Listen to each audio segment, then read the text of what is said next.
Standing at the altar in a $1,000 gown, Scarlett Monroe was about to do something no one had ever dared: destroy Victor Romano in front of everyone who feared him. The Mafia boss stood beside her, confident, untouchable, waiting to seal a marriage that would make him unstoppable. But Scarlett wasn't there to say, "I do." She was there to burn his empire to the ground. One recording, one truth, one moment that would change everything. Stay with me until the end, hit that like button, and drop your city in the comments so I can see how far Scarlett's revenge travels.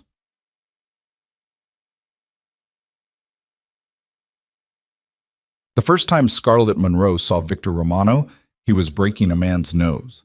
She'd been standing in the back office of her family's restaurant, Monroe's, a place that had fed Chicago's elite for 3 generations, counting receipts when the shouting started. Her father had told her to stay put, his voice tight with something she'd never heard before: fear. But Scarlett had never been good at following orders.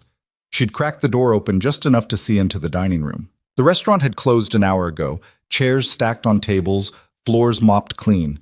3 men in expensive suits surrounded a fourth, some accountant type who'd made the mistake of stealing from the wrong people. And in the center of it all stood Victor Romano. He hadn't raised his voice, hadn't even looked particularly angry. He'd simply nodded, and one of his men had grabbed the accountant by the collar and slammed his face into the marble bar top. The crack echoed through the empty restaurant. Blood sprayed across the white marble her grandfather had imported from Italy. Scarlett should have been horrified, should have closed the door and pretended she'd seen nothing. Instead, she'd watched Victor pull out a handkerchief, wipe a spot of blood from his cufflink, and smile. That was 14 months ago. Now, she stood in front of a full-length mirror in a suite at the Drake Hotel, wearing a wedding dress that cost more than most people made in a year. Ivory silk, hand-beaded lace, a train that pooled on the floor like spilled champagne. Her dark hair was swept up in an elegant twist, diamond earrings, Victor's gift, catching the afternoon light. She looked perfect. She felt nothing. "You're absolutely stunning," her mother said from the doorway, tears already streaming down her carefully made-up face. Margaret Monroe had been crying on and off for 3 days, overwhelmed by the whirlwind of planning a wedding to one of the most powerful men in Chicago. "Your father would be so proud." Scarlett's reflection didn't change. "Would he?" Her mother flinched. They both knew the answer. Thomas Monroe had signed over half his business to Victor Romano 6 months ago, part of the arrangement that came with courting his daughter. He'd smiled through gritted teeth at every dinner, every meeting, every moment Victor's hand possessively gripped Scarlett's waist. He died of a heart attack 3 months later. The doctor said it was stress. Scarlett knew it was shame. "He wanted you to be taken care of," Margaret said softly, adjusting a fold in Scarlett's train that didn't need adjusting. He's powerful. He can protect you." "From what?" Scarlett asked, her voice flat. Her mother didn't answer. They both knew that too. In Victor Romano's world, you didn't need protection from outside threats. You needed protection from him. A knock on the door interrupted them. Sofia Delgado, Scarlett's maid of honor and oldest friend, stuck her head in. "The cars are here. 10 minutes. Margaret kissed Scarlett's cheek, leaving a lipstick mark she immediately wiped away with her thumb. "I'll see you downstairs, sweetheart." When the door closed, Sofia crossed the room and grabbed Scarlett's hand. "Last chance," she whispered. "We can walk right out that door. My car's parked on the side street. We could be in Wisconsin before anyone even notices." Scarlett had met Sofia in college, back when her biggest concern was passing organic chemistry and not who ran the city's underground economy. Sofia had been the wild one, the friend who got them into clubs and talked them out of trouble. Now she worked as a nurse at County General, patching up knife wounds and bullet holes without asking questions. She knew exactly what kind of man Victor Romano was. "I can't," Scarlett said. "You mean you won't?" "Same thing." Sofia's grip tightened. "Scar, listen to me. I've seen what men like him do.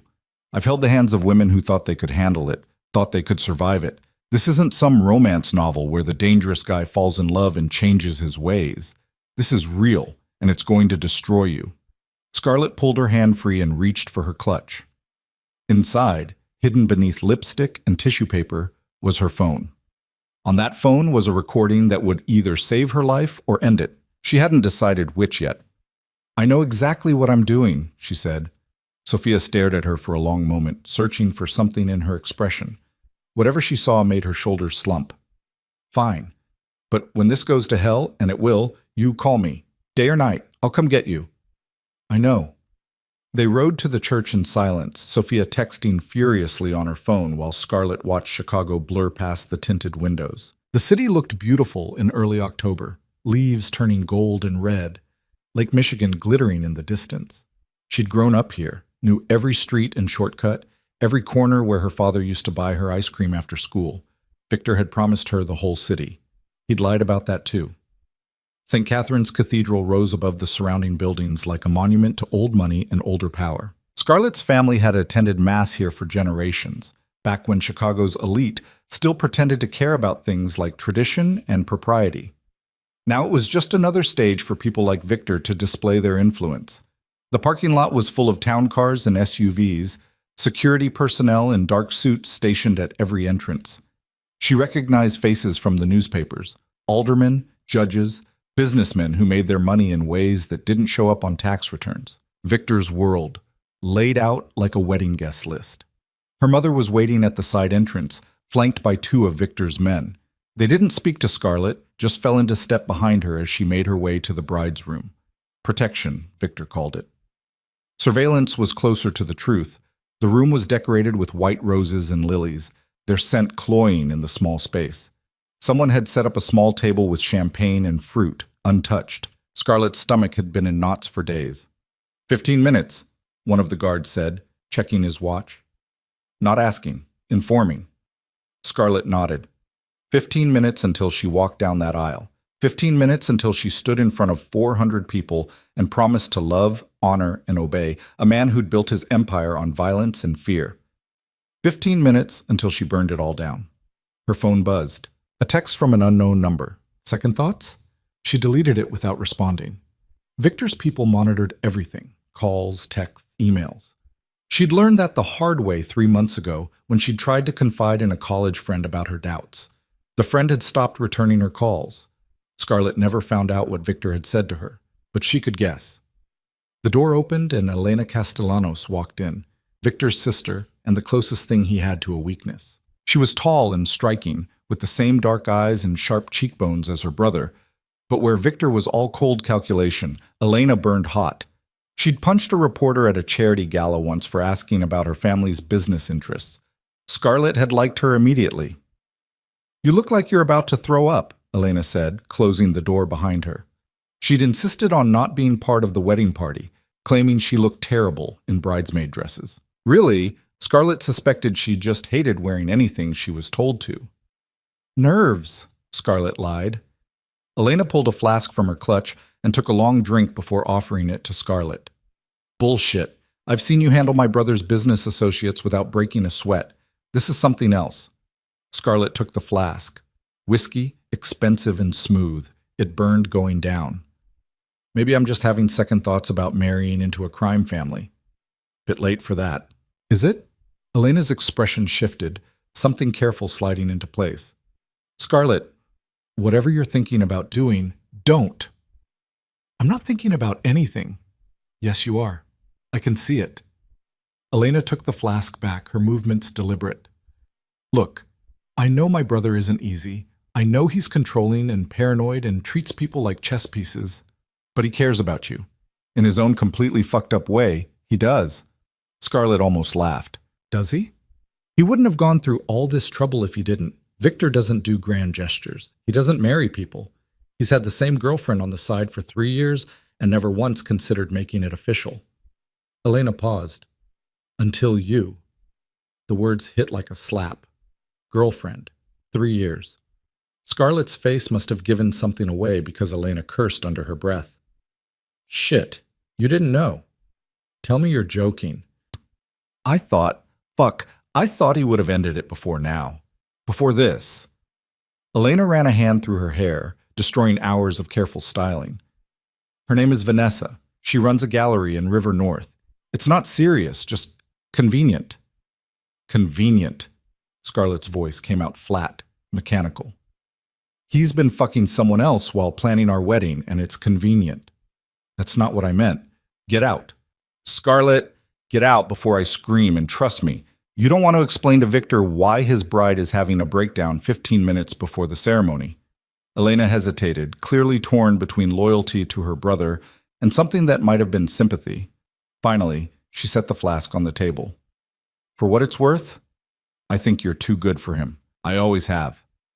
When the door closed, Scarlett counted to 10, then 20. Then she stopped counting and picked up her phone. The recording was 3 minutes and 47 seconds long. She'd captured it by accident 2 weeks ago, when she'd forgotten her phone in Victor's study during one of his late-night calls. She'd gone back for it, heard his voice through the door, and something, instinct, suspicion, divine intervention, had made her start recording before she walked in. She'd listened to it 17 times since then, knew every word by heart, Victor's voice cold and businesslike. The Monroe thing is almost finished. Once we're married, the restaurant and the real estate transfers are automatic. Her mother signed everything over already. Another man's voice, someone she didn't recognize. And the girl? What about her? You keeping her around? A pause. Then Victor laughing. She's useful, good connections, clean reputation, makes the whole operation look legitimate. Plus, she's not hard to look at. That's not an answer, Vic. It's the only answer you're getting. Focus on the accounts. Once the wedding's done and the transfer's clear, we can move on the South Side properties. The Monroes have been sitting on prime real estate for decades, too sentimental to develop it. We'll fix that. And if she causes problems? Another pause, longer this time. She won't. The recording continued for another minute, discussing details about shell companies and offshore accounts, but Scarlett had stopped listening after that. She'd heard everything she needed to. Victor Romano didn't love her. He'd never loved her.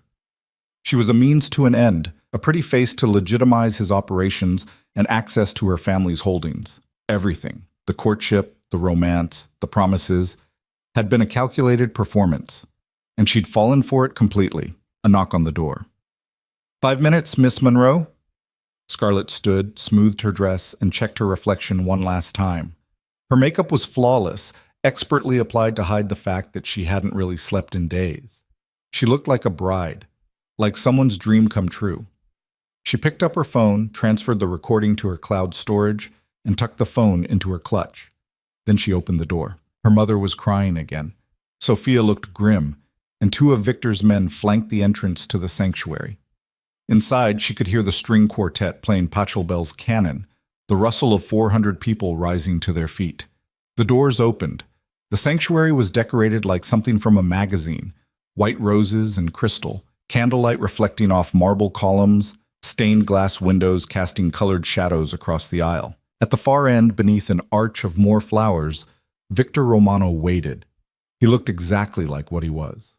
Powerful, dangerous, untouchable. His suit was custom-tailored, his dark hair perfect, his expression carefully neutral, but his eyes tracked her movement like a predator watching prey. Scarlett had no one to walk her down the aisle. Her father was dead, and Victor had suggested she walk alone. "You're not property being given away," he'd said, making it sound like feminism instead of isolation. The quartet shifted to the wedding march. 400 people watched her take the first step. She thought about running, thought about turning around and walking right back out those doors, just like Sophia had suggested. In movies, that's what the heroine did. She realized her mistake, found her courage, and escaped. But this wasn't a movie. This was Chicago, and Victor Romano owned half the city. There was nowhere she could run that he wouldn't find her. No one who would protect her against him. So instead, she walked toward him, one measured step at a time. The faces blurred as she passed. Business associates, family friends, people who owed Victor favors or money, or both. She recognized a state senator, 2 federal judges, and at least one man she'd seen on the news being led away in handcuffs before the charges mysteriously disappeared. This was power. Real, tangible power. And in a few minutes, it would be hers too, if she went through with it. Victor's expression didn't change as she approached, but something flickered in his eyes. Satisfaction, maybe. Or triumph. She'd made it this far, followed the script, played her part perfectly. He had no idea what was coming. Scarlett reached the altar and handed her bouquet to Sophia, whose hand trembled slightly as she took it. The officiant, a priest Victor had known since childhood, the kind who didn't ask questions about donations or where the money came from, smiled benevolently. "Dearly beloved," he began, his voice echoing through the cathedral, "we are gathered here today to witness the union of Victor and Scarlett in holy matrimony." Scarlett's heart hammered against her ribs. Her hands were steady, but her mind raced through 1,000 possibilities, 1,000 outcomes. She could still stop this, could still walk away. But where would she go? What would she do? Her mother depended on Victor's protection now. The restaurant was in his name. Even her apartment, a gift he'd called it, belonged to one of his shell companies. He'd been so careful, so thorough. She hadn't even realized she was in a cage until the door had already locked. The priest continued talking, something about love and commitment and the sacred bonds of marriage. Scarlett barely heard him. She was too focused on Victor's hand, now holding hers, his thumb tracing small circles on her palm. A gesture that might have seemed affectionate to anyone watching. To her, it felt like ownership. "If anyone has objections to this union," the priest intoned, "speak now or forever hold your peace." The traditional pause. No one ever actually objected. It was just ceremony. Words without meaning. Scarlett's phone felt heavy in her clutch. The priest smiled, ready to continue. And Scarlett Monroe, who had spent 14 months being careful, being strategic, being exactly what Victor Romano wanted her to be, decided she was done playing along. She raised her hand. The gesture was small, almost delicate, but in the absolute silence of the cathedral, it might as well have been a gunshot. 400 people stopped breathing. Victor's hand tightened on hers, his voice low and dangerous. "Scarlett, what are you doing?" She met his eyes directly, seeing the calculation there, the quick mental mathematics of how to control this situation. She'd seen that look before, usually right before someone ended up in the hospital or disappeared entirely. "I object," she said clearly. The priest blinked. "I'm sorry?" "I object to this marriage." Scarlett's voice carried through the cathedral, steady and sure. "I have something everyone needs to hear." Victor's expression didn't change, but his grip on her hand became painful. "This isn't funny." "I'm not laughing." She pulled her hand free and reached for her clutch. Victor moved to stop her, but she was faster, stepping back and holding the phone up where everyone could see it. "For the past 14 months, she said, addressing the crowd now, "I've been planning a wedding. Choosing flowers, tasting cakes, picking out the perfect dress, all the things a bride is supposed to do when she's marrying the man she loves." Her mother stood frozen in the front pew, her face sheet white. Sophia had one hand pressed to her mouth. "But 2 weeks ago, I learned something interesting." Scarlett's finger hovered over the play button.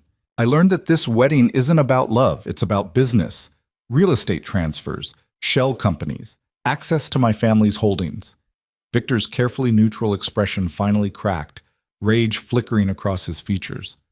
"Scarlett, you need to stop talking, right now." "Or what?" She smiled, and it felt like freedom. "You'll kill me in front of 400 witnesses? That seems sloppy, even for you." She pressed play. Victor's voice filled the cathedral, tinny through the phone's speaker, but unmistakably his. "The Monroe thing is almost finished. Once we're married, the restaurant and the real estate transfers are automatic." People shifted in their seats. Someone coughed, but no one moved to stop her. The recording continued, each word landing like a bomb. Victor's dismissive tone, his casual discussion of using her, his complete lack of anything resembling affection. And then the final nail, "And if she causes problems?" "She won't." Scarlett stopped the recording. The silence that followed was deafening. "I loved you," she said quietly, looking at Victor. His face had gone completely blank, the mask of the businessman sliding into place. "I actually loved you. I thought you were arrogant and controlling, but I thought underneath it all, you cared, that this meant something." "Scarlett, don't." She held up a hand. "I'm not done." She turned to face the crowd, these powerful people who'd come to celebrate a union that was nothing more than a corporate merger. "My father died 6 months ago. Heart attack, the doctor said. But I think it was shame. Shame that he'd sold his daughter to save his business. Shame that he'd let Victor Romano into our family, into our lives, knowing exactly what kind of man he was. Her voice broke slightly, but she pushed through. And I've been so angry at him for that, for being weak, for not protecting me. She looked back at Victor. But I'm not weak, and I don't need protection. With deliberate slowness, she pulled the engagement ring from her finger. The diamond caught the light, 3 carats of blood money and broken promises. She held it out to Victor. I'm not marrying you, she said. I'm not transferring my family's assets to you, and I'm sure as hell not spending the rest of my life as your convenient, legitimate-looking wife while you fuck Vanessa from River North on the side. Elena cursed softly from somewhere in the crowd. Victor's jaw clenched, the only sign of emotion he allowed himself. This wedding is over, Scarlett continued, and so is whatever the hell this was. You want my family's business? Fight me for it in court. You want my loyalty? You should have tried being honest. You want... Victor moved fast, grabbing her wrist hard enough to bruise. You just made the biggest mistake of your life, he said, his voice barely above a whisper but carrying all the weight of a threat. No, Scarlett said, not flinching. The biggest mistake was believing you actually cared. She wrenched her hand free, dropped the ring at his feet, and turned toward the aisle. 400 people stared at her. Some looked shocked, some angry, some, surprisingly, impressed. She saw her mother sobbing in the front row, Sophia already moving to intercept her, and she saw Victor's men, stationed at every exit, hands moving toward weapons concealed beneath their jackets. Let her go, Victor said, his voice carrying across the cathedral. Not a suggestion, an order. The men hesitated, then stepped back. Scarlett didn't run. She walked, head high, her train dragging behind her like a queen's robe. The cathedral doors were 40 feet away. 30, 20. She heard Victor's voice one last time. This isn't over, Scarlett. Not even close. She didn't turn around, didn't acknowledge him. She just kept walking, through those doors, down the steps, into the afternoon sun. Sophia caught up to her at the bottom of the steps, keys already in hand. My car, now! They ran. Behind them, chaos erupted in the cathedral, shouting, accusations, the sound of 400 people trying to process what they'd just witnessed. Scarlett didn't care. She was too busy sprinting in a wedding dress, her carefully styled hair coming loose, diamond earrings swinging. Sophia's car was exactly where she'd promised, a beat-up Honda parked on a side street 2 blocks away. They threw themselves inside, and Sophia peeled out before Scarlett even had her door closed. Holy shit, Sophia said, her hand shaking on the wheel. Holy shit, you actually did it. You actually blew up Victor Romano's wedding in front of everyone who matters in this city. Scarlett pulled off her veil, tossed it in the back seat. Drive to your apartment. I need to change and make some phone calls. Calls to who? Scar, you just declared war on one of the most dangerous men in Chicago. We need to leave. Tonight. I'm serious about Wisconsin. I'm not running. Scarlett pulled out her phone, already scrolling through contacts. I'm fighting back. With what? Good intentions and a recording? He's got lawyers, guns, and half the city on his payroll, and I've got the truth. Plus, she held up her phone. 3 months' worth of documentation. Every shady deal, every bribed official, every shell company. I've been copying files from his home office for weeks. Sophia nearly ran a red light. You've been what? You think I walked into that church without a plan? I knew this was going to blow up. I just needed it to blow up publicly, so he couldn't sweep it under the rug or make me disappear quietly. Scarlett found the number she was looking for. Victor's biggest weakness is his ego. He never thought I was smart enough to see through him. Never thought I'd have the guts to do something about it. And if he kills you for this, then at least I'll die free. She pressed dial. Now shut up and drive. I've got a prosecutor to call. As Sophia navigated through Chicago traffic, Scarlett Monroe, still wearing her wedding dress, still technically a bride, began the process of destroying the man who'd tried to own her. She didn't know if she'd survive what came next, didn't know if her plan would work, or if she'd end up as another cautionary tale about crossing powerful men. But for the first time in 14 months, sitting in her best friend's car, covered in silk and lace and righteous fury, Scarlett Monroe felt like herself again. And that was worth every risk. The prosecutor's office smelled like burnt coffee and bureaucratic defeat. Scarlett sat in a hard plastic chair, still wearing her wedding dress, now stained at the hem from dragging it through Chicago's streets. Across from her, Assistant District Attorney Marcus Webb looked at her like she'd just asked him to shoot himself in the head. "You want me to investigate Victor Romano," he said slowly, "based on recordings you made without his knowledge and files you stole from his home." "I didn't steal them. I photographed them." "That's still illegal search and seizure, Miss Monroe. Nothing you've given me is admissible in court." Scarlett leaned forward. "But it gives you direction, places to look, people to pressure, accounts to freeze. I'm handing you a roadmap to taking down one of the most corrupt operations in the city." Webb rubbed his eyes. He was young for a prosecutor, maybe 40, with graying hair and the perpetual exhaustion of someone fighting a losing battle. "And you think I haven't tried?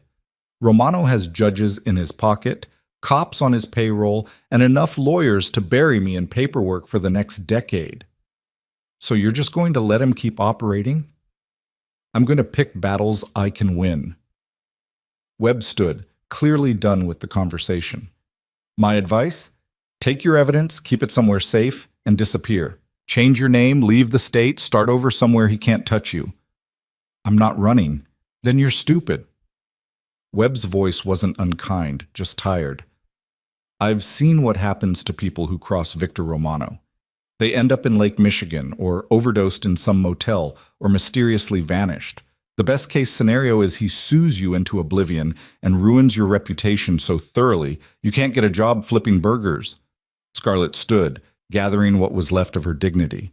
"My father built this city's finest restaurant from nothing. My grandfather fought in a war and came home to raise a family in a neighborhood where people like him weren't welcome. I come from a line of people who didn't run when things got hard." "Your father also died broken, Miss Monroe. You might want to consider whether stubbornness is really the family trait you want to inherit." The words stung because they were true. Scarlett left the prosecutor's office with nothing but her illegally obtained evidence and the sinking realization that the legal system wasn't going to save her. Sophia was waiting in the car, having changed out of her bridesmaid dress into jeans and a sweater. She took one look at Scarlett's face and said, "That bad?" "Worse?" They drove to Sophia's apartment in silence. It was a small place in Wicker Park, one bedroom with exposed brick and windows that overlooked a street full of trendy coffee shops and vintage stores. Scarlett had always loved it here. The neighborhood felt alive in a way her sterile high-rise never had. Inside, Sophia poured them both wine, while Scarlett wrestled herself out of the wedding dress. It took 10 minutes and some strategic tearing of fabric. She ended up in her slip, drinking cheap red wine, staring at her phone. 17 missed calls from her mother, 6 from Elena, and 1 text from an unknown number that just said, "We need to talk." "That's him, isn't it?" Sophia asked, looking over her shoulder. "Probably." "Don't respond." "I'm not stupid." "Could have fooled me." Sophia refilled both their glasses. "Scar, I love you, but what the hell is your plan here? You embarrassed Victor in front of everyone who matters. You rejected him publicly. Men like that don't just let that go." "I know. So what are you going to do?" Scarlett didn't have an answer. She'd been so focused on the wedding, on the confrontation, on making sure Victor couldn't hide what he'd done, that she hadn't really thought through what came after. Webb was right. She had evidence that pointed to crimes, but none of it was legally obtained. She had the truth, but no way to make it stick. Her phone buzzed again. This time it was her mother calling for the 18th time. Scarlett answered. "Mom, where are you?" Margaret's voice was shrill with panic. "Are you safe? Are you hurt?" "I'm fine. I'm at Sophia's." "You need to come home right now. Victor's people are looking for you, and they don't seem friendly." "What people?" "There are 2 men sitting in a car outside my house. They've been there for an hour." Her mother's breath came in short gasps. "Scarlett, what have you done? Victor called me. He was so angry." "He said you stole from him, that you're going to regret—" "Mom, listen to me. Those men aren't going to hurt you. They're just there to scare you into making me come to you." Scarlett forced herself to sound calmer than she felt. "I need you to pack a bag and go to Aunt Linda's in Naperville, right now." "I can't just leave my home." "You can and you will. Please, Mom, trust me." There was a long pause filled with muffled crying. Finally, "What did you get us into?" "I'll explain everything later. Just go to Linda's. I'll call you in a few hours." She hung up before her mother could argue further. Sophia was already pacing, phone pressed to her ear, having her own tense conversation. No, I'm not working tonight, because something came up. Mike, I'm taking personal days. Stop giving me shit about it. She hung up and turned to Scarlett. I called in sick for the next 3 shifts. You didn't have to do that. Yeah, I did. You need someone watching your back, and I'm it. Sophia grabbed her laptop. Now, what's our actual plan? And please tell me it's more sophisticated than wing it and hope for the best. Scarlett thought about Webb's defeated expression, her mother's panic, Victor's men sitting outside her childhood home like vultures. She thought about her father, who'd been so proud of his business, his family, his place in the community. He'd let Victor take all of it rather than fight back. But Scarlett wasn't her father. I need to hit him where it actually hurts, she said slowly. The legal system is compromised, but public opinion isn't, not completely. What are you thinking? Victor's power comes from operating in the shadows. Bribes work because nobody's watching. Threats work because nobody's talking. But what if we shine a light on all of it? Sophia's eyes widened. You want to go public? I want to burn his reputation so thoroughly that even his paid-off officials can't ignore it. Scarlett pulled up her cloud storage, where she'd backed up everything she'd copied from Victor's files. I've got financial records showing shell companies, offshore accounts, money laundering schemes. I've got text messages between him and aldermen discussing kickbacks. I've got photos of him meeting with known criminals. And recordings of him basically admitting he was using you. Right. So we package all of it together, make it digestible, and we leak it to every journalist in the city. That'll make you a target. I'm already a target. At least this way I'm a target who's fighting back. They spent the next 4 hours organizing evidence. Sophia had a friend who worked at the Tribune, someone who'd won awards for investigative journalism and wasn't afraid of powerful people. Scarlett compiled everything into a comprehensive file: documents, photos, recordings, timelines. She wrote a statement explaining who she was, what Victor had done, and why she was coming forward.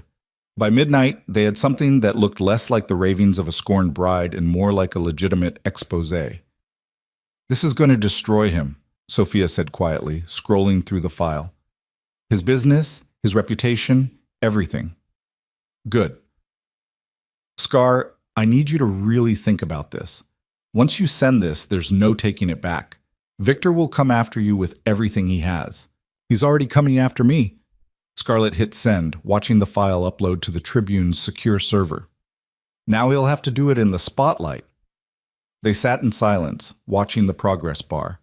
90%, 95%, 100%, upload complete. Well, Sophia said, I guess we're committed now. Scarlett's phone rang. Unknown number. She almost didn't answer, but something made her pick up. Hello? That was a mistake. Victor's voice was cold, controlled. Not angry. That would have been better. This was the voice he used when he was planning something.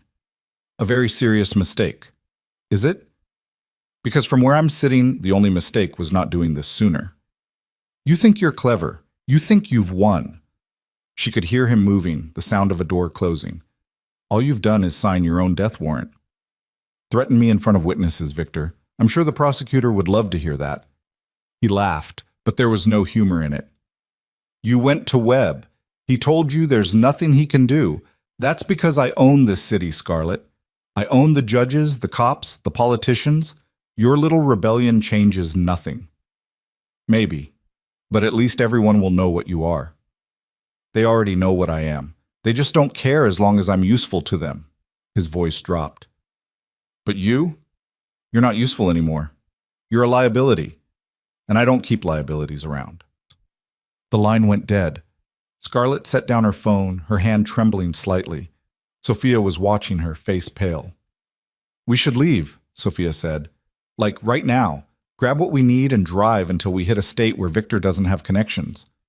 That's not a state, that's maybe Canada. Then we go to Canada.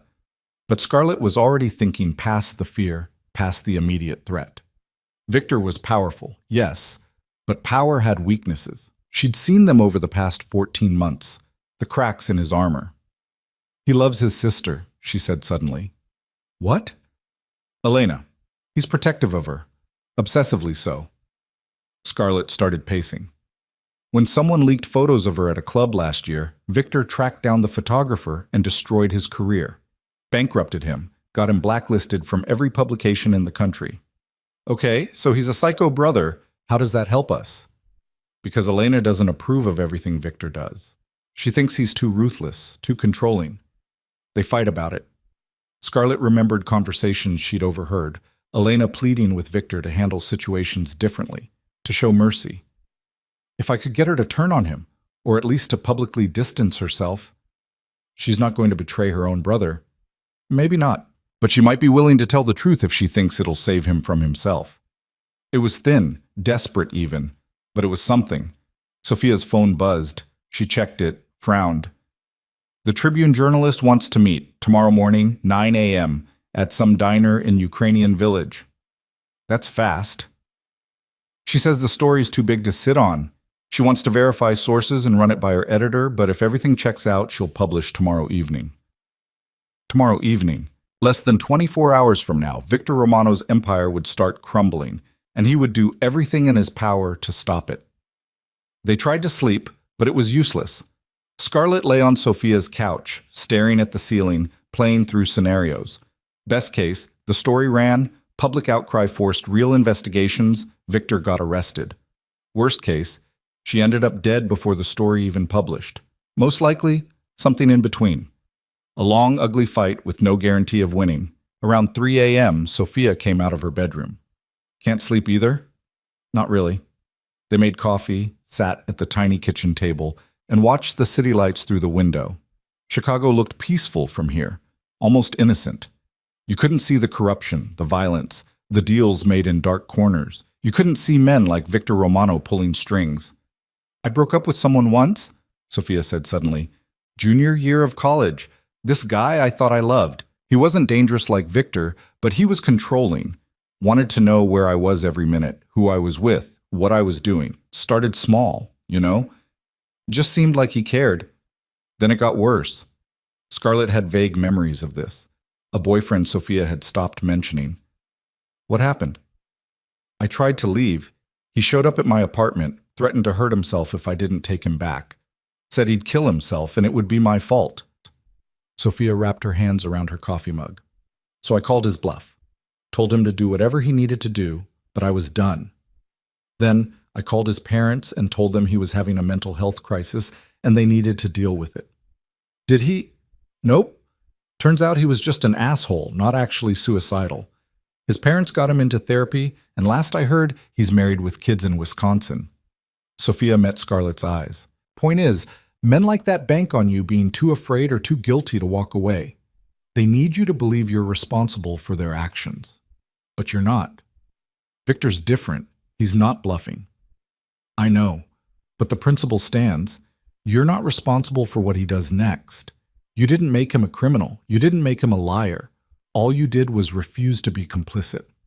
The words settled over Scarlett like a blanket. She'd been carrying so much guilt for her father's death, for her mother's fear, for everyone who might get hurt in the fallout. But Sophia was right. Victor had made his choices long before Scarlett entered the picture. Dawn broke over Chicago, painting the sky in shades of orange and pink. They got dressed, Sophia lending Scarlett jeans and a sweater since her own clothes were still at the high-rise she'd shared with Victor. The thought of going back there made her stomach turn. The diner was called Stella's, a greasy spoon that probably hadn't updated its decor since 1987. Red vinyl booths, checkered floors, a menu that was 60% variations on eggs and bacon. The journalist was already there, sitting in a back booth with a laptop and a recorder. Her name was Rachel Kim, and she looked exactly like someone who'd built a career on taking down powerful men. Sharp eyes, no-nonsense expression, a scar on her chin from when a subject had thrown a bottle at her during an interview. Scarlett Monroe, she said, not standing. The runaway bride who wasn't actually running. Scarlett slid into the booth. Sophia stayed standing, watching the door. You got the files? I got them. Spent all night going through them. Rachel's expression was unreadable. This is either the story of the decade or the most elaborate revenge plot I've ever seen. It's not revenge, it's truth. Truth and revenge aren't mutually exclusive. Rachel opened her laptop, turned it so Scarlett could see. These financial records, you photographed them from Romano's personal files? His home office, I had access, but not permission. No. Which means none of it is admissible in court. You know that, right? The prosecutor already told me. I'm not trying to build a legal case. I'm trying to tell people what Victor Romano really is. Rachel studied her for a long moment. Why should I believe you? For all I know, you're a bitter ex making shit up. Because I have recordings of him admitting to everything. Because I have text messages from city officials discussing bribes. Because Scarlett pulled out her phone, queued up the wedding recording. I objected at my own wedding and played this for 400 people. She hit play. Rachel listened, her expression shifting from skepticism to interest to something like satisfaction. Holy shit, she said when it finished. You actually did that. In front of 2 judges, a state senator, and about 300 criminals. And you're still alive. For now, Rachel closed her laptop. Okay? I believe you, and I want to run this story, but I need to verify some of these documents independently. I need corroboration from other sources. How long will that take? A week, maybe 2.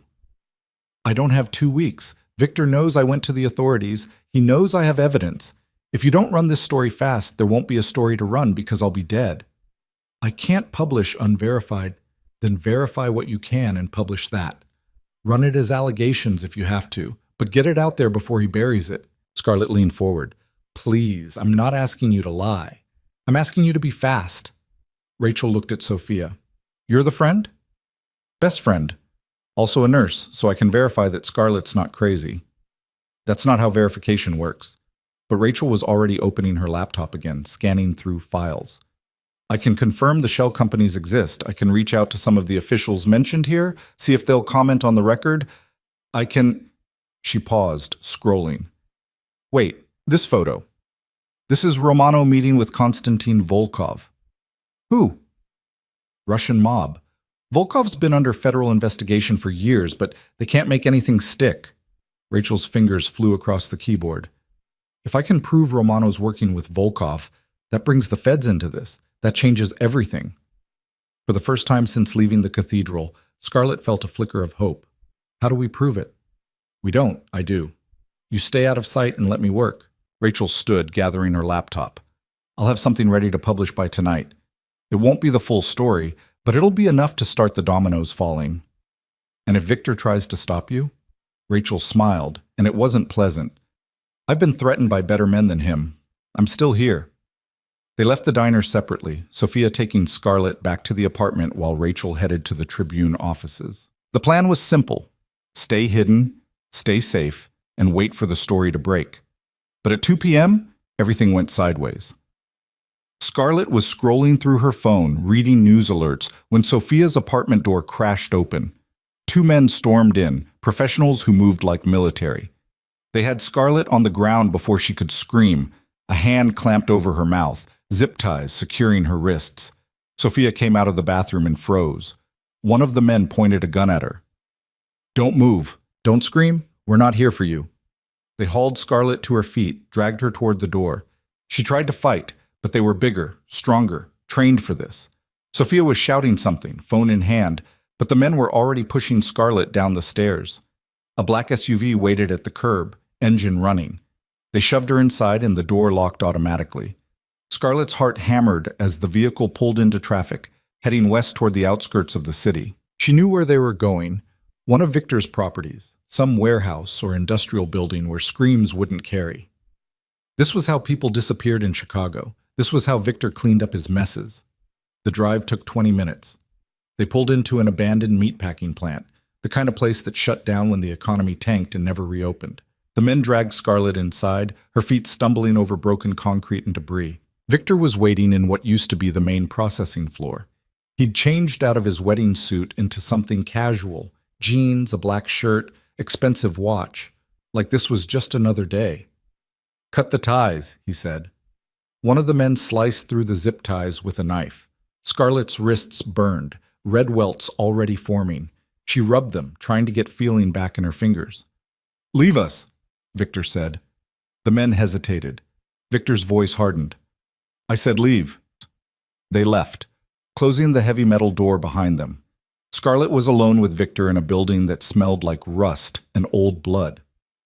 "You're making this harder than it needs to be," Victor said, walking toward her. "All I wanted was a partnership, a merger of resources. Instead, you've turned it into some dramatic revenge fantasy. You used me. I gave you everything: protection, status, access to power most people only dream about." He stopped a few feet away, hands in his pockets. "What did I ask for in return? Your family's business and your cooperation. That's it. And your other girlfriend? Where does she fit into this partnership? Vanessa is none of your concern. She became my concern when you decided to marry me while still fucking her." Victor's expression didn't change. "You're being emotional." "I'm being human, you sociopath." Finally, a crack in his composure. His jaw tightened. "I could have handled this quietly, made you disappear, blamed it on cold feet and a breakdown. But I'm giving you a chance." "To do what?" "Call the journalist. Tell her you made it all up, that you were angry and humiliated and you lied." Victor pulled out his phone, held it out to her. "Do that. Sign over your family's holdings like we agreed, and I'll let you walk away. New life, new city, enough money to start over. And if I don't, then I stop being nice." Scarlett looked at the phone, then at Victor. He actually believed she'd take this deal, believed she valued her life over her dignity. Maybe the old Scarlett would have. The one who'd spent 14 months making excuses, ignoring red flags, convincing herself that love and power were the same thing. But that Scarlett had died on the cathedral floor, somewhere between the recording and the ring hitting marble. "No?" she said. Victor's eyes narrowed. "You're not thinking clearly." "I'm thinking perfectly clearly. For the first time in over a year, actually." Scarlett crossed her arms. "You want to kill me? Do it. But Rachel Kim already has everything. She's probably writing the story right now, and when I don't check in with Sophia in..." She glanced at the clock on the wall.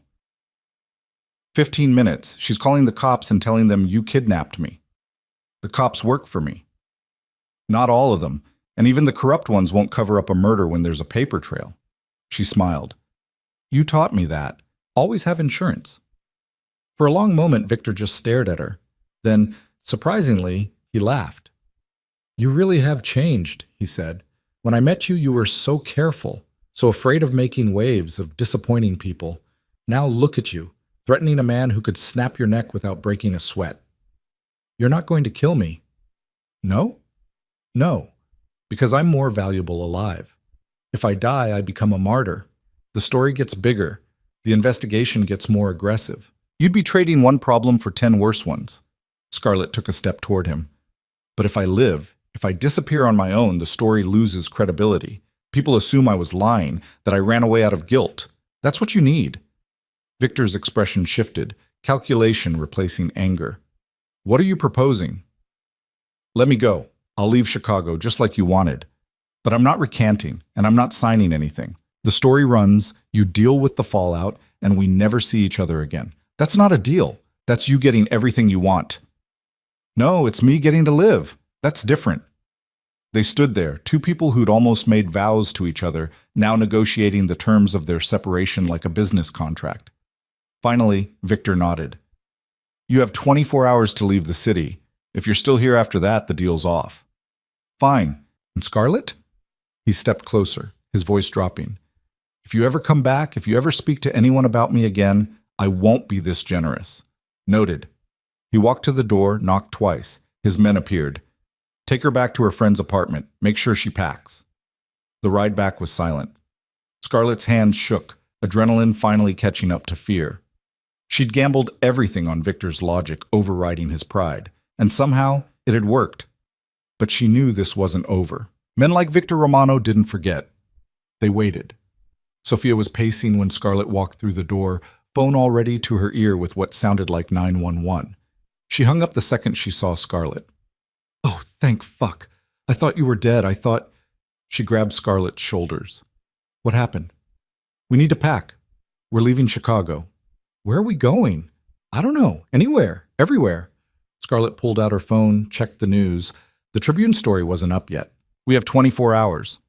They threw clothes into bags, grabbed laptops and phones and what little cash Sophia had in her apartment. Scarlett called her mother, told her to stay at Aunt Linda's, that she'd explain everything later. She sent Rachel Kim a message. Story needs to run tonight. I won't be available for follow-up. Rachel's response came within minutes. Publishing in 2 hours. Stay safe. By sunset, they were on the highway, heading south. Scarlett didn't know where they'd end up. Maybe Tennessee, maybe Texas, maybe Mexico. It didn't matter. All that mattered was distance. At 8 p.m., her phone exploded with notifications. The story had published. Tribune investigation, Romano Empire built on corruption, money laundering, and violence. Exclusive, Mafia boss's wedding. Halted by bride's allegations of fraud documents. Reveal ties between city officials and organized crime. Scarlett read the headline, watched it spread across social media, saw Victor's name trending nationally. She'd done it. The truth was out, and she was finally free. They made it to Nashville before Scarlett's phone started ringing with numbers she didn't recognize. Reporters, probably. Maybe federal investigators. She turned it off and threw it in her bag. Sophia found them a motel off the highway, the kind of place that took cash and didn't ask questions. 2 beds with thin mattresses, a TV that only got basic cable, and a bathroom that smelled like industrial cleaner. It was perfect. For 3 days, they stayed hidden. Sophia went out for food and supplies, while Scarlett monitored the news on Sophia's laptop, watching Victor's empire crack apart in real time. The Tribune story had sparked a firestorm. Other outlets picked it up, added their own investigations. A federal prosecutor issued a statement about ongoing inquiries into organized crime activities. 2 aldermen resigned.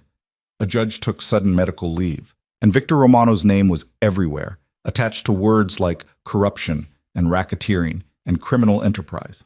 Scarlett waited for the satisfaction to hit, that rush of vindication she'd been chasing since the wedding. But mostly, she just felt tired. "You okay?" Sophia asked on the 4th morning, bringing coffee from the gas station next door. "I don't know what I am."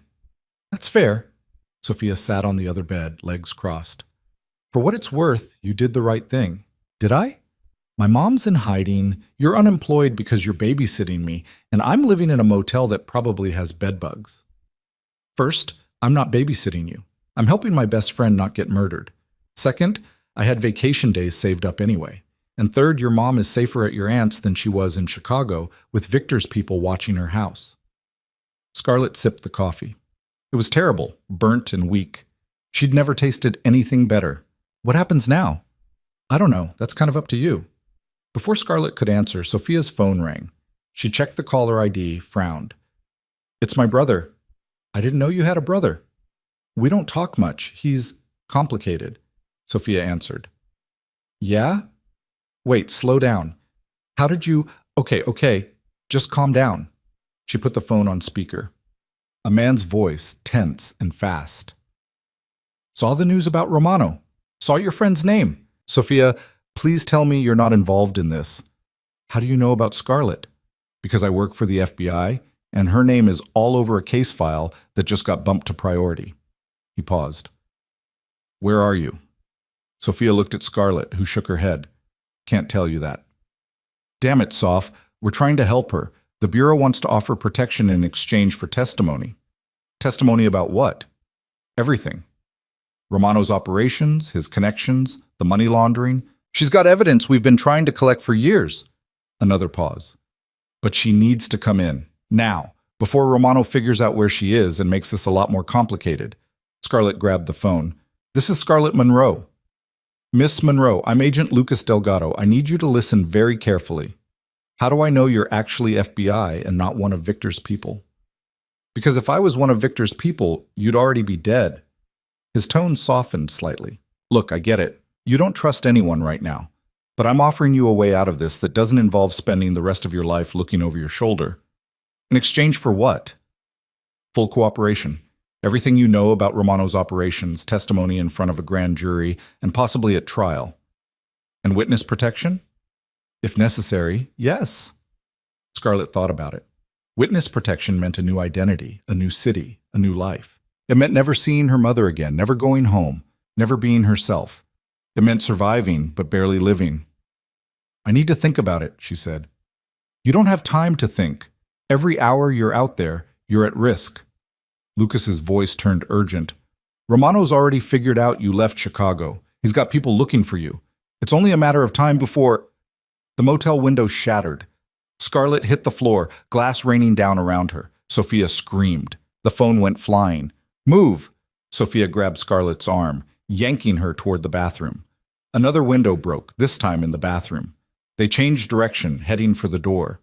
Scarlett's hand shook as she turned the deadbolt. The hallway was empty, but she could hear footsteps, heavy and deliberate, coming from the stairwell. They ran the other direction toward the back exit. Sophia was faster, pulling ahead, her nurse's shoes gripping the worn carpet. Scarlett stumbled in borrowed sneakers, her breath coming in gasps. The exit door burst open. A man stepped through, gun already drawn. Not Victor's usual type. This one looked military, crew-cut, and cold eyes. Professional.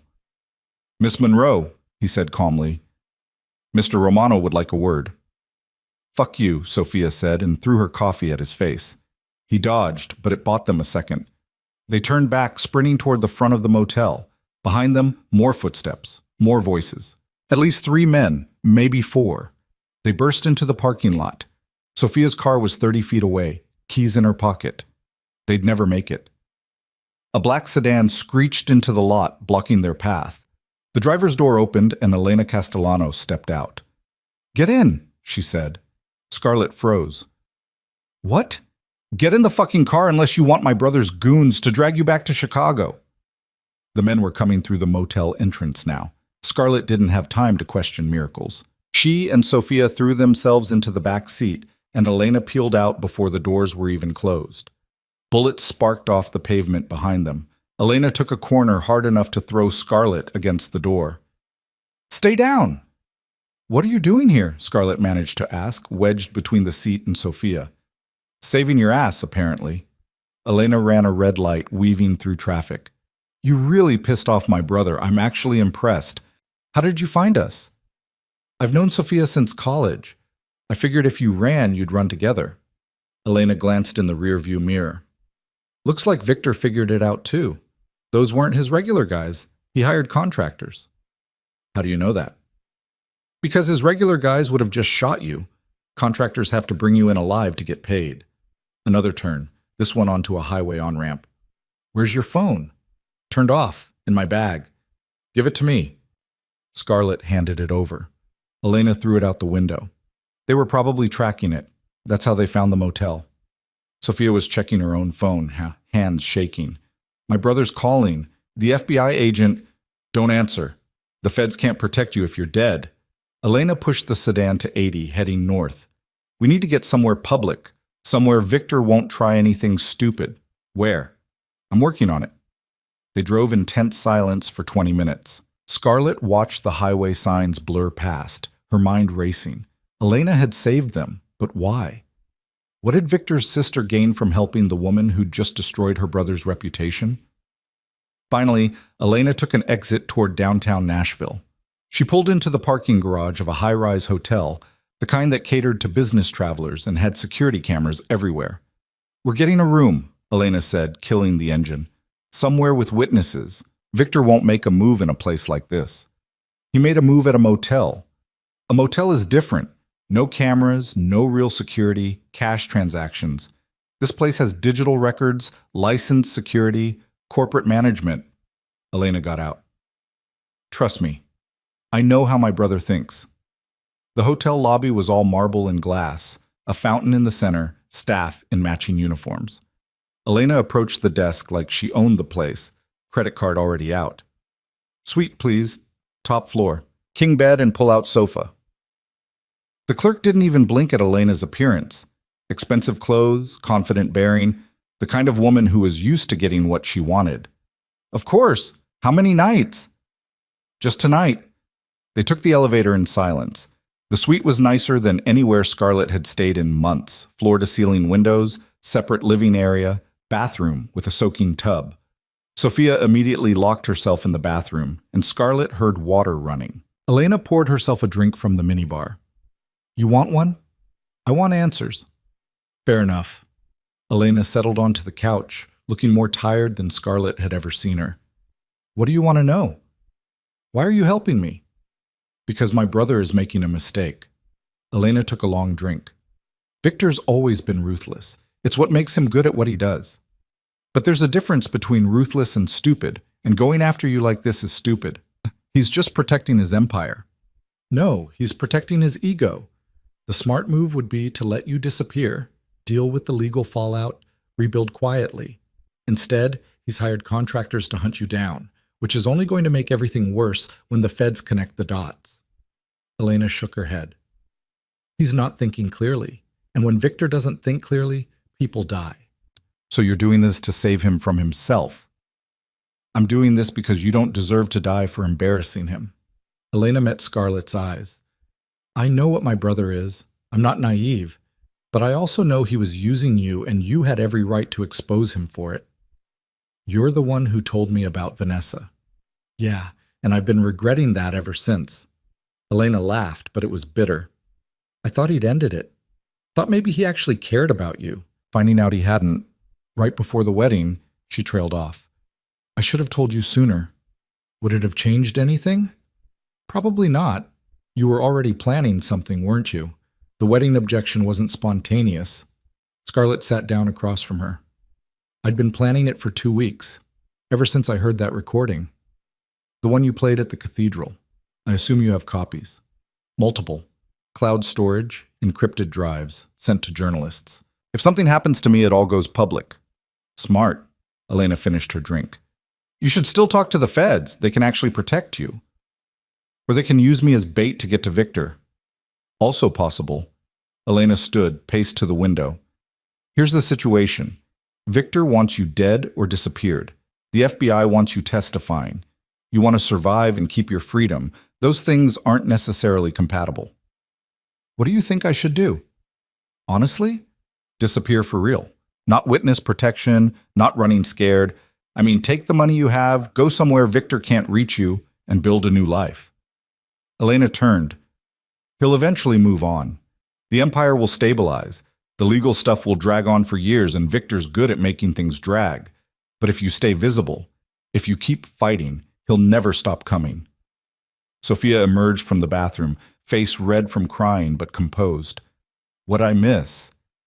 Elena thinks we should disappear. I think you should survive, Elena corrected. How you do that is up to you. Sophia sat next to Scarlett, took her hand. What do you want to do? That was the question, wasn't it? What did Scarlett actually want? A month ago, she'd wanted justice. Wanted Victor to pay for using her, for lying to her, for treating her like a chess piece. She'd gotten that, sort of. His reputation was destroyed, investigations were ongoing, his empire was crumbling. But it hadn't felt like enough. Because Victor was still free, still dangerous, still hunting her. I want him to actually face consequences, Scarlett said slowly. Not just bad press, not just investigations that might go nowhere. Real consequences. Then you talk to the FBI, Sophia said. You testify. You make sure he goes to prison. And spend the rest of my life in witness protection. Better than spending it dead. Elena's phone buzzed. She checked it, cursed. Victor knows I'm with you. He's demanding I tell him where we are. What are you going to tell him? Nothing, but that won't stop him for long. Elena typed a response, her jaw tight. He's threatening to cut me off. Financially, socially, the whole thing. I'm sorry. Don't be. I've got my own money. He helped me build my business, but it's mine. She sent the text, then powered off the phone. But we need a plan. Sitting in a hotel room isn't sustainable. The FBI agent, Sophia said suddenly. My brother. He said they wanted to help. Can you trust him? He's my brother. Whatever else he is, he's not a liar. Scarlett looked between them. Sophia, who'd given up her job and safety to help. Elena, who'd risked her relationship with Victor to do the right thing. She thought about her father, who'd been too afraid to fight back.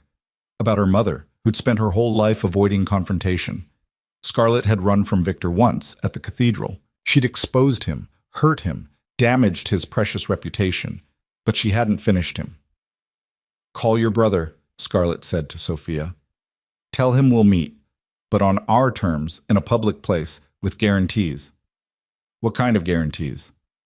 That I won't disappear into witness protection unless Victor actually gets convicted. That I get to keep some control over my own life.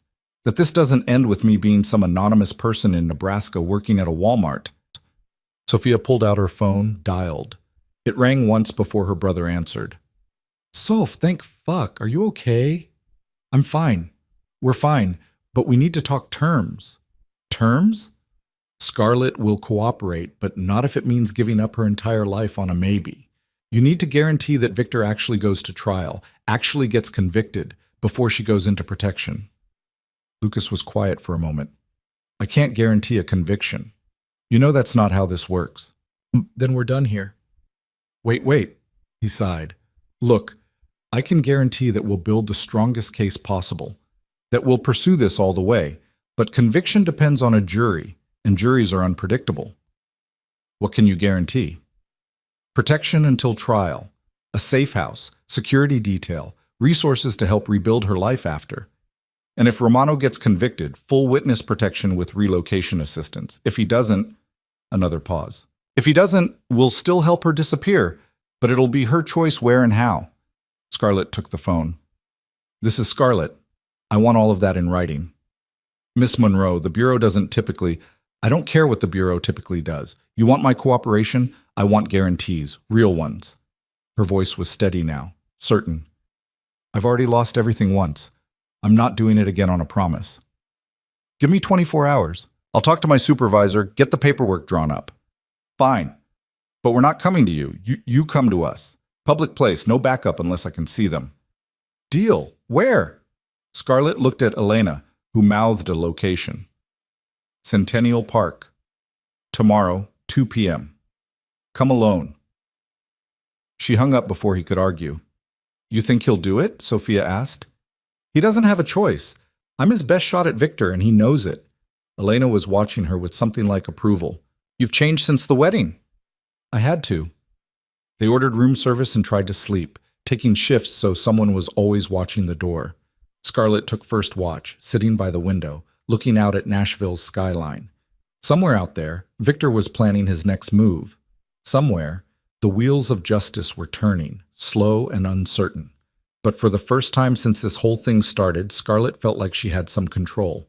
Not much, but enough. The next day, they arrived at Centennial Park early.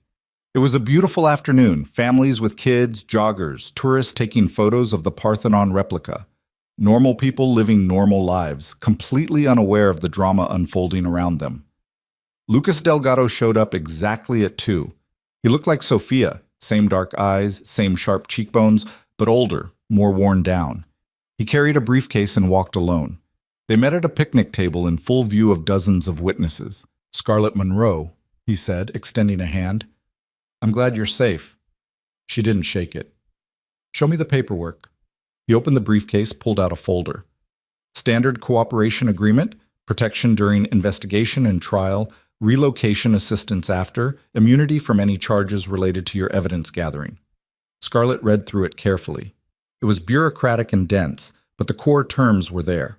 Protection, resources, choice, if Victor wasn't convicted. This clause, she said, pointing, what does it mean by full cooperation? It means you tell us everything.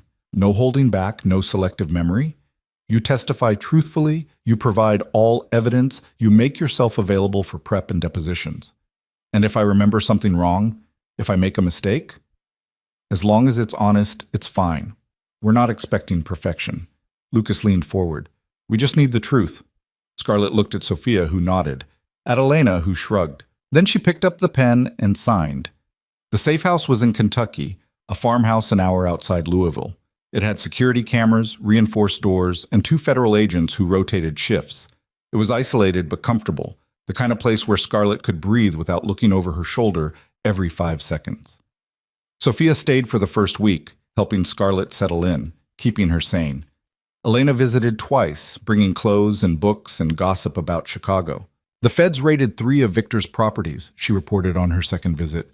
Seized records, arrested 2 of his lieutenants. He's scrambling. Is he still looking for me?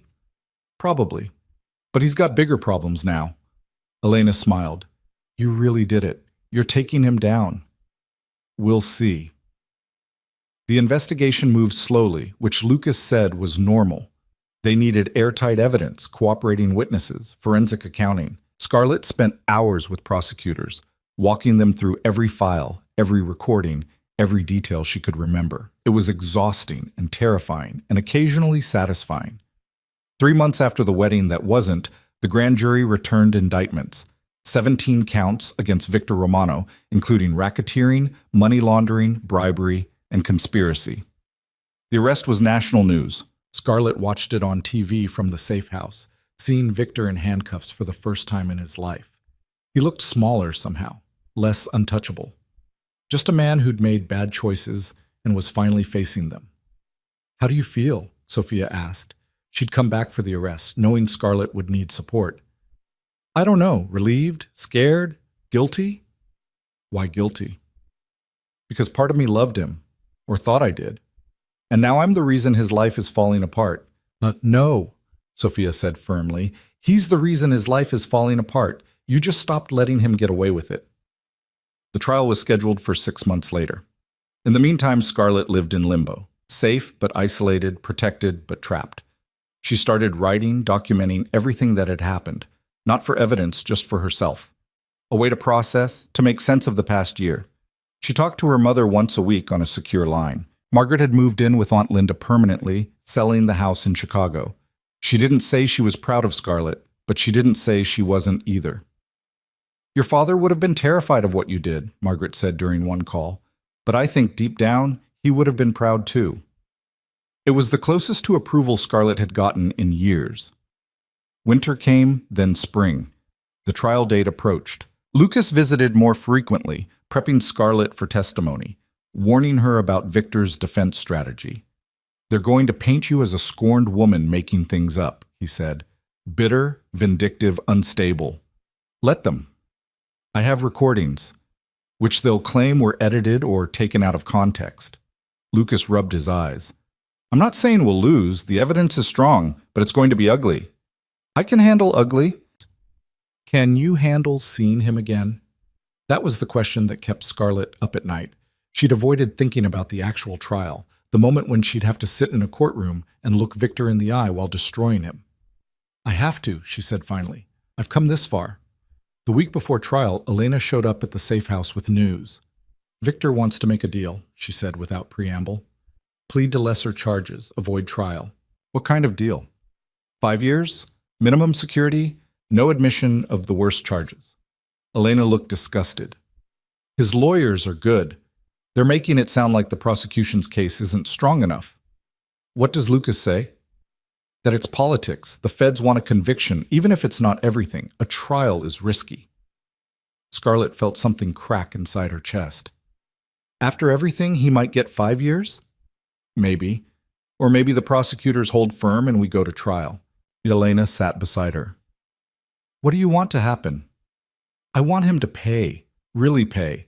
Not some cushy prison sentence where he's out in 3 years and back to business." "Then tell Lucas.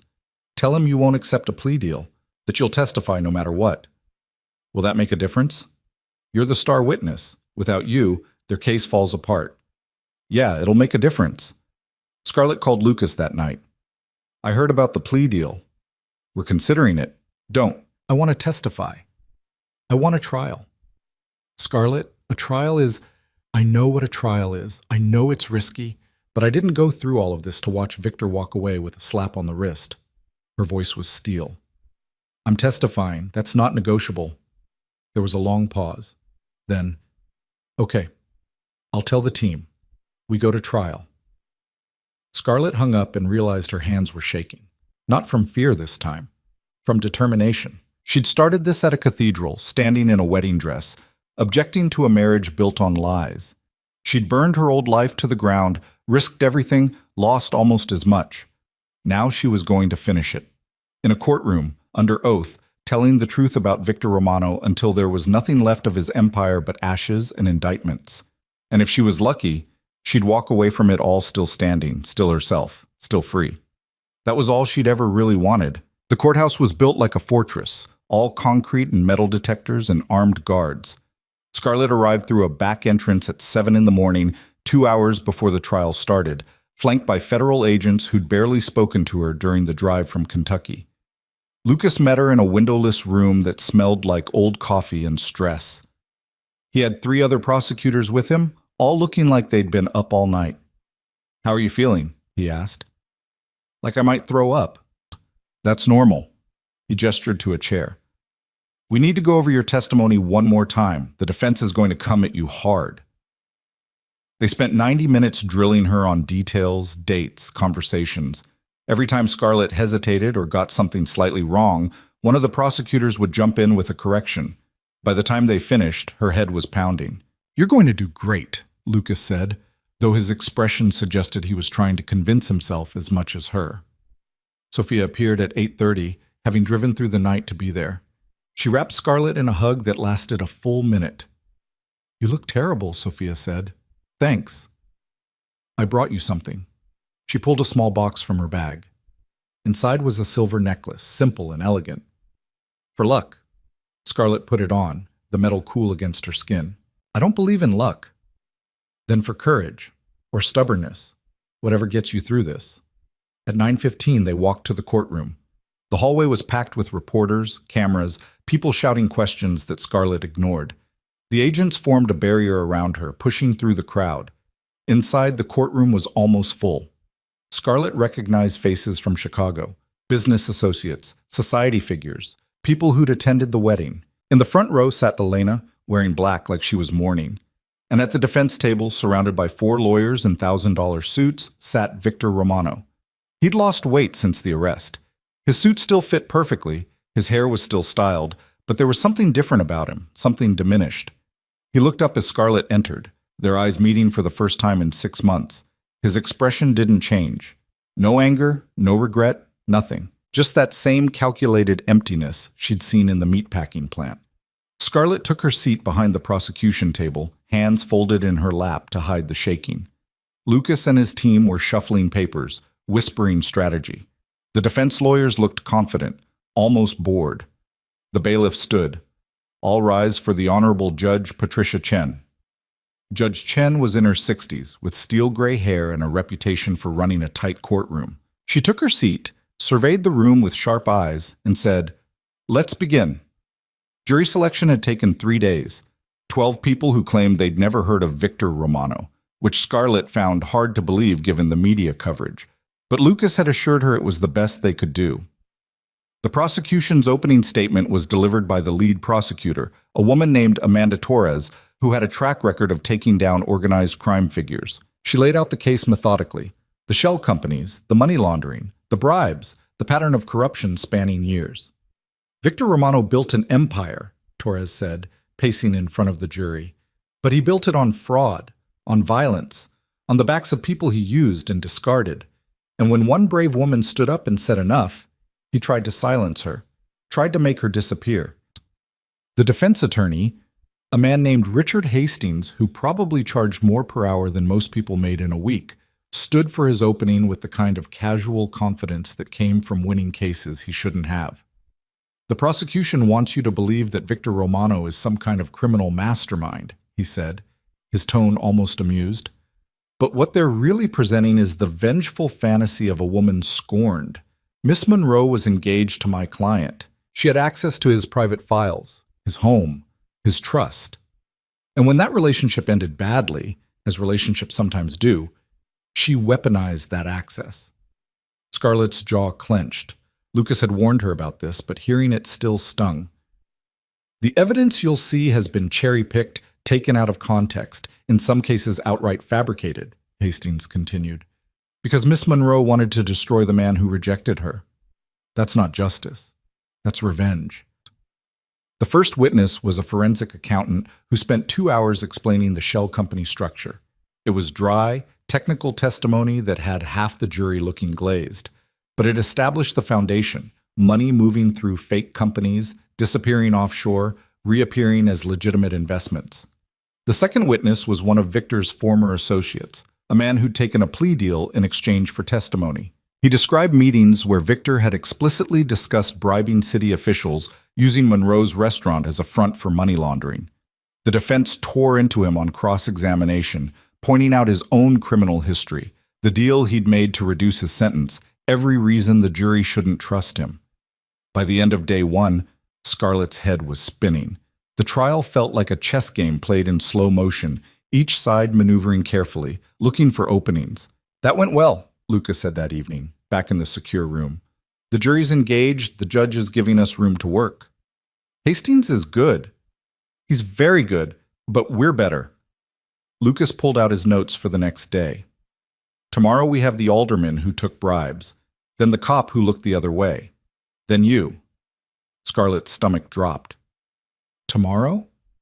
We need to put you on while the jury's still fresh, before the defense has time to poison the well." He met her eyes. "You ready? No? Good.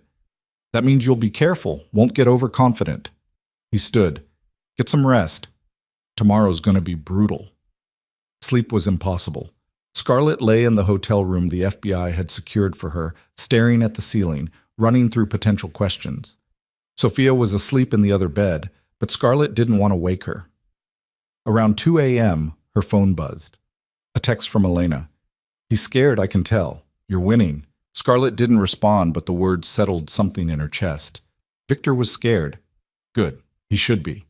The next day moved faster than Scarlett wanted. The alderman testified about taking cash payments from Victor in exchange for zoning variances. The cop admitted to burying evidence, losing files, making problems disappear for the right price. Then Lucas called her name. The prosecution calls Scarlett Monroe. The walk to the witness stand felt like miles. Scarlett kept her eyes forward, didn't look at Victor, didn't look at the jury. She put her hand on the Bible, swore to tell the truth, sat down. Lucas started gentle. "Miss Monroe, can you tell the jury how you met Victor Romano?" She'd rehearsed this 100 times. "He came to my family's restaurant. There was an incident with one of his associates, and I witnessed it." "What kind of incident?" "He broke someone's nose." A murmur through the courtroom. Lucas nodded. "And after that incident, what happened?" "Victor started pursuing me, sending flowers, asking me to dinner, making himself part of my life." "Did you want that attention?" Scarlett paused. The truth was complicated. She'd been flattered, intrigued, seduced by the power and confidence. At first, yes. He was charming, attentive. He made me feel special. When did that change? When I realized it was all calculated, that he wasn't interested in me as a person, just as an asset. Hastings objected. "Speculation, Your Honor." "Overruled," Judge Chen said. "The witness can describe her observations." Lucas continued. "Can you tell the jury about the recording you made, the one played at your wedding?" This part was harder. Scarlett explained finding the phone in Victor's office, the accidental recording, what she'd heard. Lucas played the audio for the jury, and Scarlett watched their faces shift from curious to uncomfortable. "In this recording," Lucas said when it finished, "Mr. Romano refers to you as useful and discusses acquiring your family's assets. How did that make you feel?" "Betrayed, used, stupid for not seeing it sooner." "Did you confront him about this before the wedding?" "No. I wanted to expose him publicly, make sure everyone knew what kind of man he really was." "Why not just end the engagement privately?" "Because he would have found a way to silence me, to make me disappear or discredit me or worse." Scarlett met Lucas's eyes. "I needed witnesses. I needed it to be public so he couldn't bury it." Lucas walked her through the rest, the files she'd photographed, the evidence she'd compiled, the moment she'd realized Victor's business was built on corruption. "And did Mr. Romano ever threaten you?" "Yes. After the wedding, his men kidnapped me from my friend's apartment. He told me to recant everything or he'd make me disappear." "And those words?" "Close enough." Hastings was on his feet. "Objection. The witness is paraphrasing."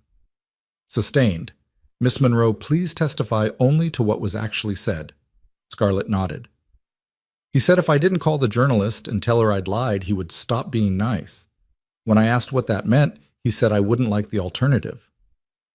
Lucas let that sit for a moment. No further questions. Then it was Hastings' turn. He stood slowly, buttoning his jacket, taking his time, making Scarlett wait, making her nervous. "Miss Monroe," he said, his voice friendly, "you loved my client, didn't you?" "I thought I did." That's not what I asked. You loved him, yes or no? At one point, yes.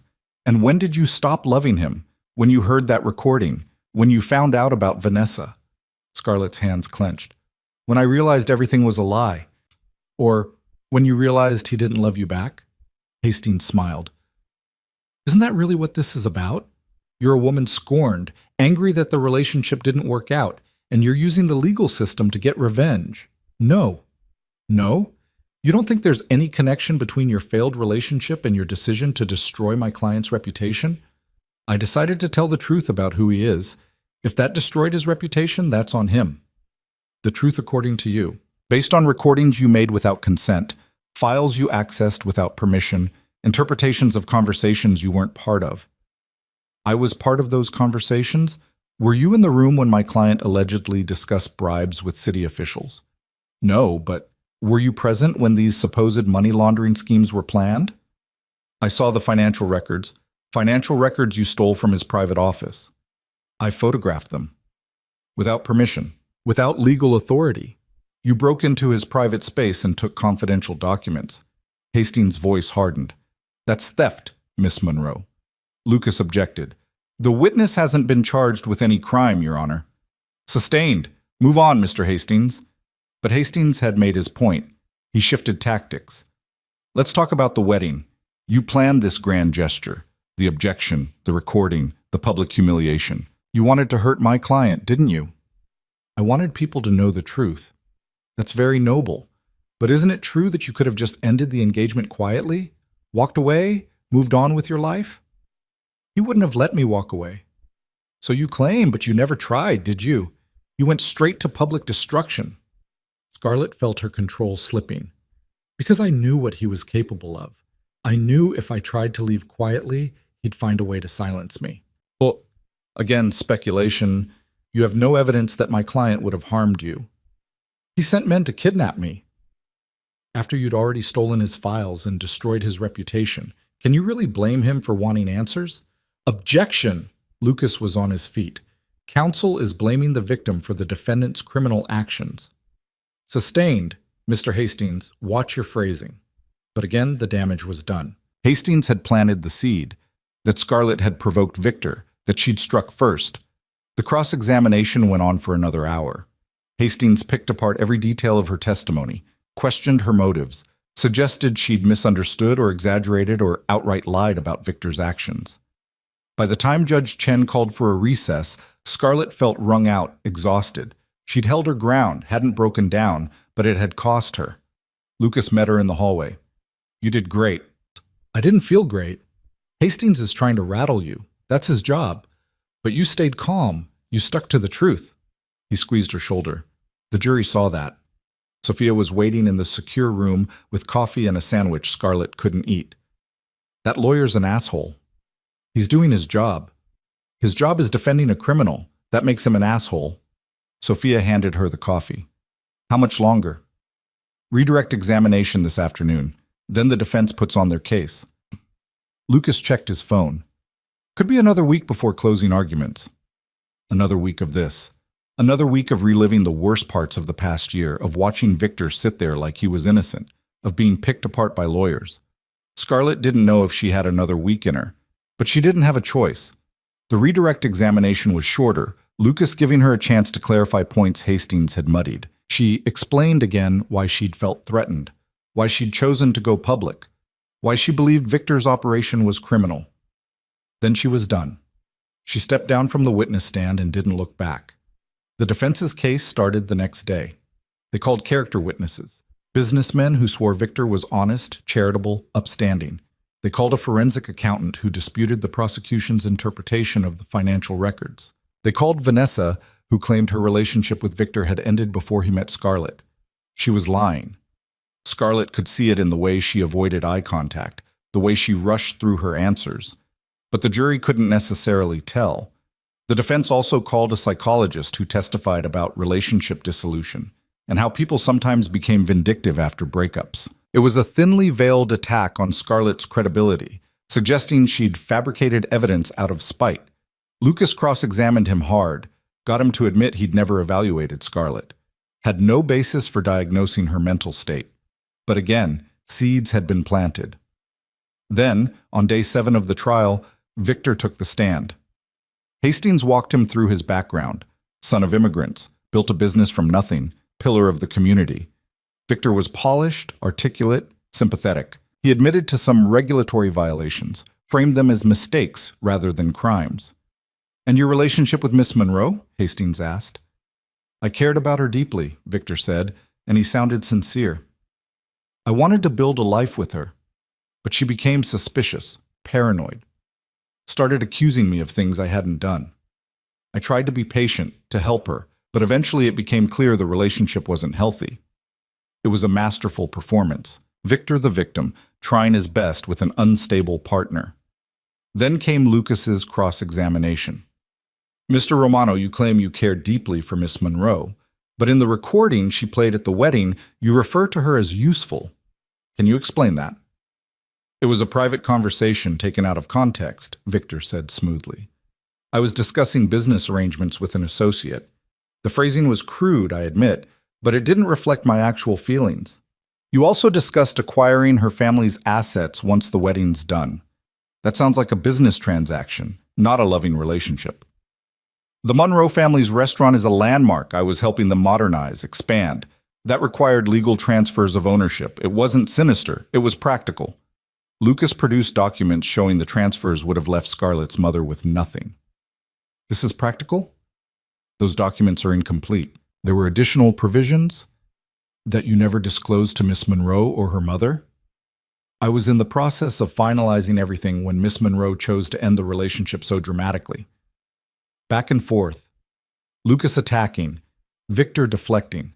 It was a battle of wills, and Victor was holding his own, until Lucas played another recording. Mr. Romano, do you recognize this voice? It was from one of Scarlett's files. A conversation between Victor and one of the aldermen. Victor was clearly discussing a bribe, money in exchange for a zoning variance. That's been edited, Victor said, but his composure cracked slightly. Our forensic expert will testify that it hasn't been altered in any way. Lucas let the recording play out. That's your voice, isn't it? I'd need to review the full context. Yes or no, Mr. Romano? Is that your voice? A long pause. It sounds like me, but no further questions. Will Victor step down, looking less confident than when he'd started? The defense rested their case that afternoon. Closing arguments were scheduled for the next day. Scarlett sat in the courtroom, hands folded, listening to both sides make their final pitches. Torres laid out the evidence systematically, piece by piece, building the case that Victor Romano was a criminal who'd manipulated everyone around him for profit. Don't let the expensive suits and the smooth words fool you, she told the jury. Victor Romano is exactly what Miss Monroe said he is, a man who uses people and discards them when they're no longer useful. Hastings countered with emotion, painting Scarlett as vindictive and Victor as a flawed but honest man caught in a web of lies spun by an ex-lover. Is Victor Romano perfect? No. Has he made mistakes? Absolutely. But mistakes aren't crimes, and bitter accusations aren't evidence. Then it went to the jury. The waiting was agony. Scarlett was sequestered in the secure room with Sophia and Lucas, watching the clock, playing out scenarios in her head. If they acquitted, Victor walked free. Everything she'd done, everything she'd risked, would be for nothing. If they convicted, he'd face decades in prison, and she'd finally be free of him. The jury deliberated for 3 days. On the afternoon of the third day, they sent word they'd reached a verdict. Scarlett walked back into the courtroom feeling like she was moving through water. Everything seemed too bright, too loud, too real. The jury filed in, faces unreadable. The foreman stood, holding the verdict form. Judge Chen asked, "Has the jury reached a verdict?" "We have, Your Honor." "On the charge of racketeering, how do you find?" "Guilty." The word hung in the air. Scarlett's breath caught. "On the charge of money laundering?" "Guilty." "On the charge of bribery?" "Guilty." 17 charges, 17 guilty verdicts. The courtroom erupted. Reporters rushed for the doors. Someone behind Scarlett started crying. She thought it might be her mother. Victor sat perfectly still, his expression blank, but his hands, resting on the table, were clenched into fists. Judge Chen banged her gavel. Order. I will have order in this court. She set sentencing for 3 weeks out, remanded Victor into custody without bail. Federal marshals stepped forward, placing handcuffs on him. As they led him past the prosecution table, Victor looked at Scarlett. Just for a second, their eyes met. And for the first time, she saw something in his expression that wasn't calculation or control. She saw defeat. Outside the courthouse, reporters swarmed. Scarlett read a prepared statement, thanking the jury, the prosecution, everyone who'd helped bring Victor to justice. She kept it short, professional, and then the agents whisked her away before the questions could start. Back at the hotel, Sophia popped a bottle of cheap champagne they'd been saving. You did it. You actually fucking did it. We did it. No, this was you. You stood up to him. You refused to back down. You won. Elena called an hour later. I'm glad it's over, she said, her voice tight. Victor made his choices. He has to live with them. How are you doing? I'll figure it out. I always do. A pause. Take care of yourself, Scarlett. You earned this. Sentencing came 3 weeks later. Judge Chen gave Victor 25 years in a federal prison, with no possibility of parole for 15. It was more than Scarlett had hoped for, less than Victor deserved. But it was enough. After sentencing, Lucas handed her the final paperwork. You're free to go. No witness protection necessary, though we recommend you stay cautious. Victor still has associates on the outside. I'll be careful. Where will you go? Scarlett thought about it. Chicago was her home, but it was also full of memories she didn't want. The restaurant was sold, her mother had moved away, there was nothing left for her there. I don't know yet, she admitted, somewhere new, somewhere Victor never touched. She ended up in Portland, of all places. Sophia came with her, both of them needing a fresh start. They found an apartment in a neighborhood full of coffee shops and bookstores, the kind of place where nobody cared about your past. Scarlett took the money she'd salvaged from her family's estate and started small. A consulting business, helping other women navigate difficult relationships, protecting their assets, planning their exits. It wasn't glamorous. It wasn't the life she'd imagined when she was 22 and thought marrying Victor Romano might actually work. But it was hers, completely, entirely hers. And that made all the difference. Portland was gray and wet for the first 3 months, which suited Scarlett fine. She needed the quiet, the anonymity, the distance from everything that had happened. The city felt like a place where you could reinvent yourself, where nobody asked too many questions about where you came from or why. The consulting business grew slower than she'd hoped. Her first client was a woman named Jennifer, who'd found suspicious texts on her husband's phone and wanted advice on protecting her assets before filing for divorce. Scarlett walked her through everything, documenting finances, securing important documents, building a case. You've done this before, Jennifer said during their third meeting. Something like it. Were you a lawyer? No, just someone who learned the hard way. And word spread quietly through the kind of networks women build. Book clubs, yoga classes, coffee shop conversations. By the end of her first year in Portland, Scarlett had 15 clients. By the end of the second year, she'd hired an assistant and was turning people away. Sophia got a job at a trauma center downtown, working night shifts that left her exhausted but satisfied. It's good to feel useful again, she said one morning over coffee. Chicago was starting to feel like a prison. I know what you mean. They'd settled into a routine, work during the day, take out for dinner, streaming shows neither of them really watched. It was simple and safe, and sometimes incredibly boring. But boring was good. Boring meant no one was trying to kill them. Scarlett's mother visited once, staying for a weekend that felt like 3 weeks. Margaret had aged since Thomas's death, her hair gone completely gray, her face lined with worry that wouldn't fade. You seem happy, she said on her last day, the words coming out like an accusation. I'm trying to be. After everything you put this family through, you're just happy? Scarlett set down her coffee cup carefully. What did you want me to do, Mom? Marry Victor anyway? Let him steal everything Dad built? Your father would still be alive if I'd just what? Been obedient? Kept my mouth shut? Scarlett's voice was sharp. Dad died because he was ashamed of the choices he made. That's not on me. Margaret's eyes filled with tears. You destroyed our family. No, Victor did that. I just refused to let him get away with it. Her mother left the next morning without saying goodbye. Scarlett told herself it didn't hurt, that she'd expected this, that she didn't need her mother's approval. She was lying. Sophia found her crying in the bathroom that night. Your mom's an asshole. She lost everything. So did you. Difference is you're not blaming everyone else for it. Sophia handed her tissues. You did the right thing. Don't let her make you doubt that. But the doubt crept in anyway, especially during the long Portland nights when sleep wouldn't come. Scarlett would lie awake wondering if she'd made the right choices, if the price had been worth it, if she'd destroyed more than she'd saved. The nightmares didn't help. She'd dream about the cathedral, about Victor's hands around her throat, about courtrooms that went on forever. She'd wake up gasping, heart racing, Sophia already moving to turn on the lights. Same one, Sophia would ask. Yeah. Want to talk about it? Not really. A therapist helped, eventually.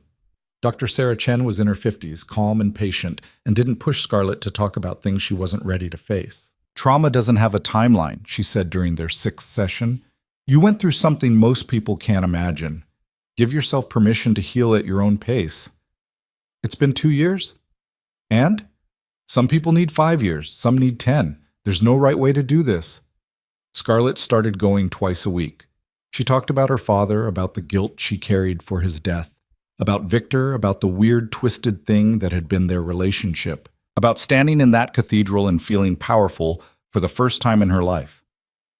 Do you regret it? Dr. Chen asked during one session. Objecting at the wedding? Scarlett thought about it. No, but I regret that it had to happen at all. I regret not seeing who Victor was sooner. I regret my father dying before I could prove to him that I was strong enough to fight back. Do you think he'd be proud of you now? I don't know, maybe. Maybe not. She twisted her hands together. I think he'd be scared of who I became. The old Scarlett never would have done what I did. Is that a bad thing? I don't know. But slowly, session by session, Scarlett started to believe that maybe it wasn't. That maybe becoming someone who could stand up to Victor Romano, who could walk into that courthouse and tell the truth no matter the cost, was actually worth the price she'd paid. In her 3rd year in Portland, Rachel Kim called. Scarlett almost didn't answer. She'd cut ties with most people from Chicago, wanted a clean break, but something made her pick up. Scarlett Monroe. I wasn't sure you'd still have this number. Rachel, it's been a while. 3 years. I've been following your consulting business. Looks like you're doing good work. It pays the bills. Scarlett switched the phone to her other ear. What can I do for you? I'm writing a book about corruption in Chicago, the trial, everything that happened with Romano. I want you to be part of it. Scarlett's first instinct was to say no. She'd spent 3 years trying to move past everything, building a new life, becoming someone other than the woman who destroyed Victor Romano. But Rachel kept talking. It's not about exploiting what you went through. It's about showing other women that they can fight back, that they don't have to accept abuse or manipulation or control. Your story could help people, Scarlett. My story is complicated. All the good ones are. Rachel paused. Look, I know you're trying to move on, but what you did matters. Women need to know it's possible to stand up to powerful men and win. I didn't win, I survived. That's the same thing for some people. Scarlett agreed to think about it. She talked to Dr. Chen, to Sophia, to the part of herself that still woke up from nightmares wondering if Victor would somehow find her. In the end, she said yes. The book took a year to write. Rachel interviewed Scarlett for hours, asking questions that peeled back layers she'd tried to forget. They talked about the early days with Victor, the slow realization that something was wrong, the moment she'd decided to fight back. What was it like? Rachel asked during one session, standing at that altar knowing what you were about to do? Terrifying, exhilarating, like jumping off a cliff and not knowing if you'd fly or fall. Do you think you flew? Scarlett smiled. I think I fell for a long time, but eventually I learned to fly. The book came out in the fall of her 4th year in Portland. It was called The Bride Who Said No, One Woman's Battle Against Corruption and Control. Scarlett's face wasn't on the cover, she'd insisted on that, but her story was everywhere inside. The response was overwhelming. Women reached out from across the country, sharing their own stories of escape, of fighting back, of refusing to be victims. Some of them became clients. Others just wanted to say thank you. Scarlett did a handful of interviews, always careful to keep her current location vague. She talked about the importance of documentation, of having a plan, of not underestimating what powerful men would do to protect their empires.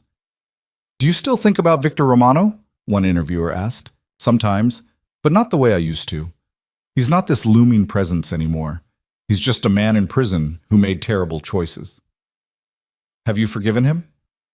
"No, and I don't think I need to. Forgiveness isn't required for healing."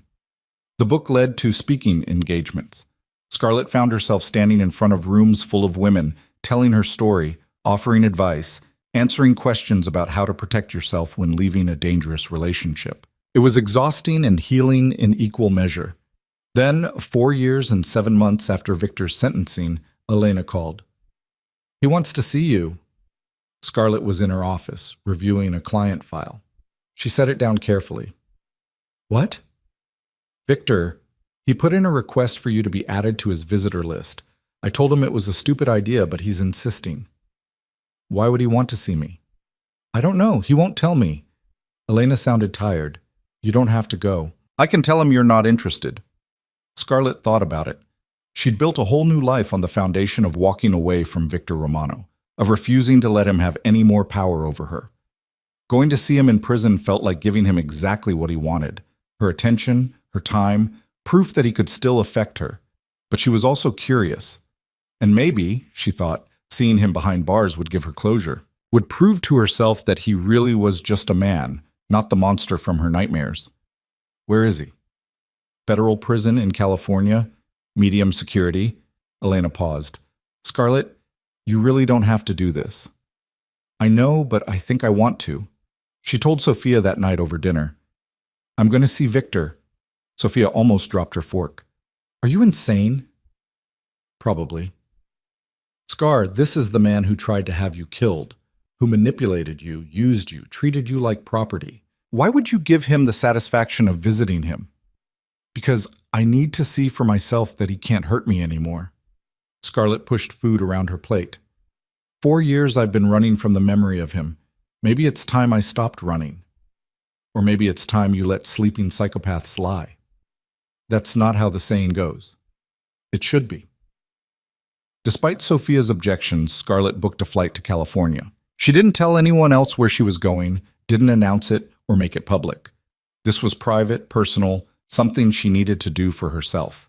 The prison was exactly what she'd expected: concrete walls, razor wire, guards who looked at her like she was probably making a mistake.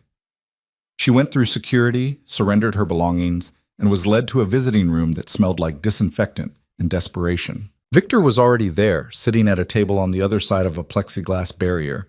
He'd aged more than 4 years should account for. His hair was graying, his face thinner, the confidence that had defined him worn down to something harder and meaner. He picked up the phone on his side. Scarlett picked up hers. "You came," he said. "I'm curious why you wanted to see me." "Straight to business. You've changed." "I had to." They stared at each other for a long moment. Scarlett tried to find some echo of the man she'd thought she loved, the one who'd sent flowers and made promises. He wasn't there. Maybe he'd never been real. "Why am I here, Victor?" He leaned back in his chair, studying her. "I wanted to see if you'd actually done it, if you'd actually built something without me." "You read the book." "Everyone in here read the book. I'm famous again, just not the way I wanted to be." He smiled, but it didn't reach his eyes. "You made me into a villain." "You did that yourself. I just told people about it." "Fair enough." He set down the phone for a moment, ran his hands through his hair, then picked it back up. "I've had a lot of time to think in here, about what I did, why I did it, where it all went wrong." "And what conclusion did you reach?" "That I underestimated you. From the very beginning." Victor's voice was matter-of-fact, like he was discussing a business deal that hadn't panned out. "I thought you were like everyone else I'd manipulated. Smart enough to be useful, but not smart enough to see through me. I was wrong." "Is that an apology?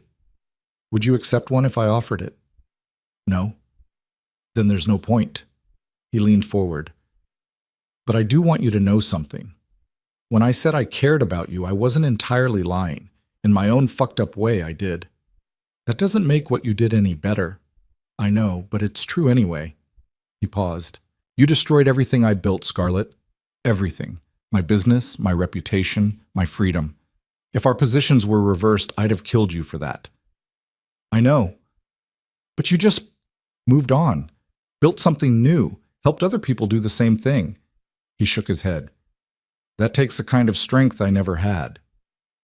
Scarlett didn't know what to say to that. She'd expected anger, maybe threats, possibly manipulation.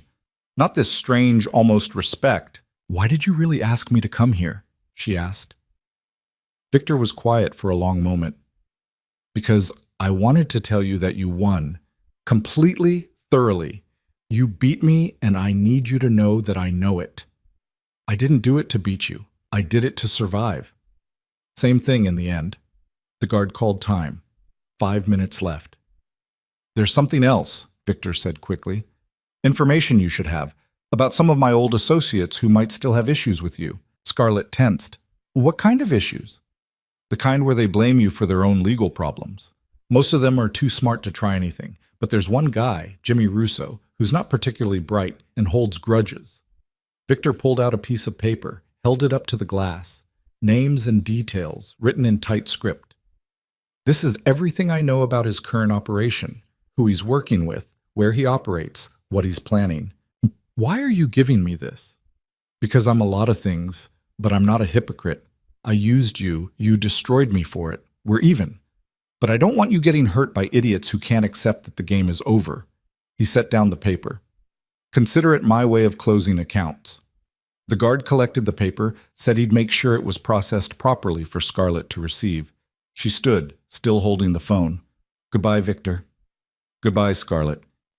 He smiled, and for just a second she saw a flash of the man she'd thought she knew.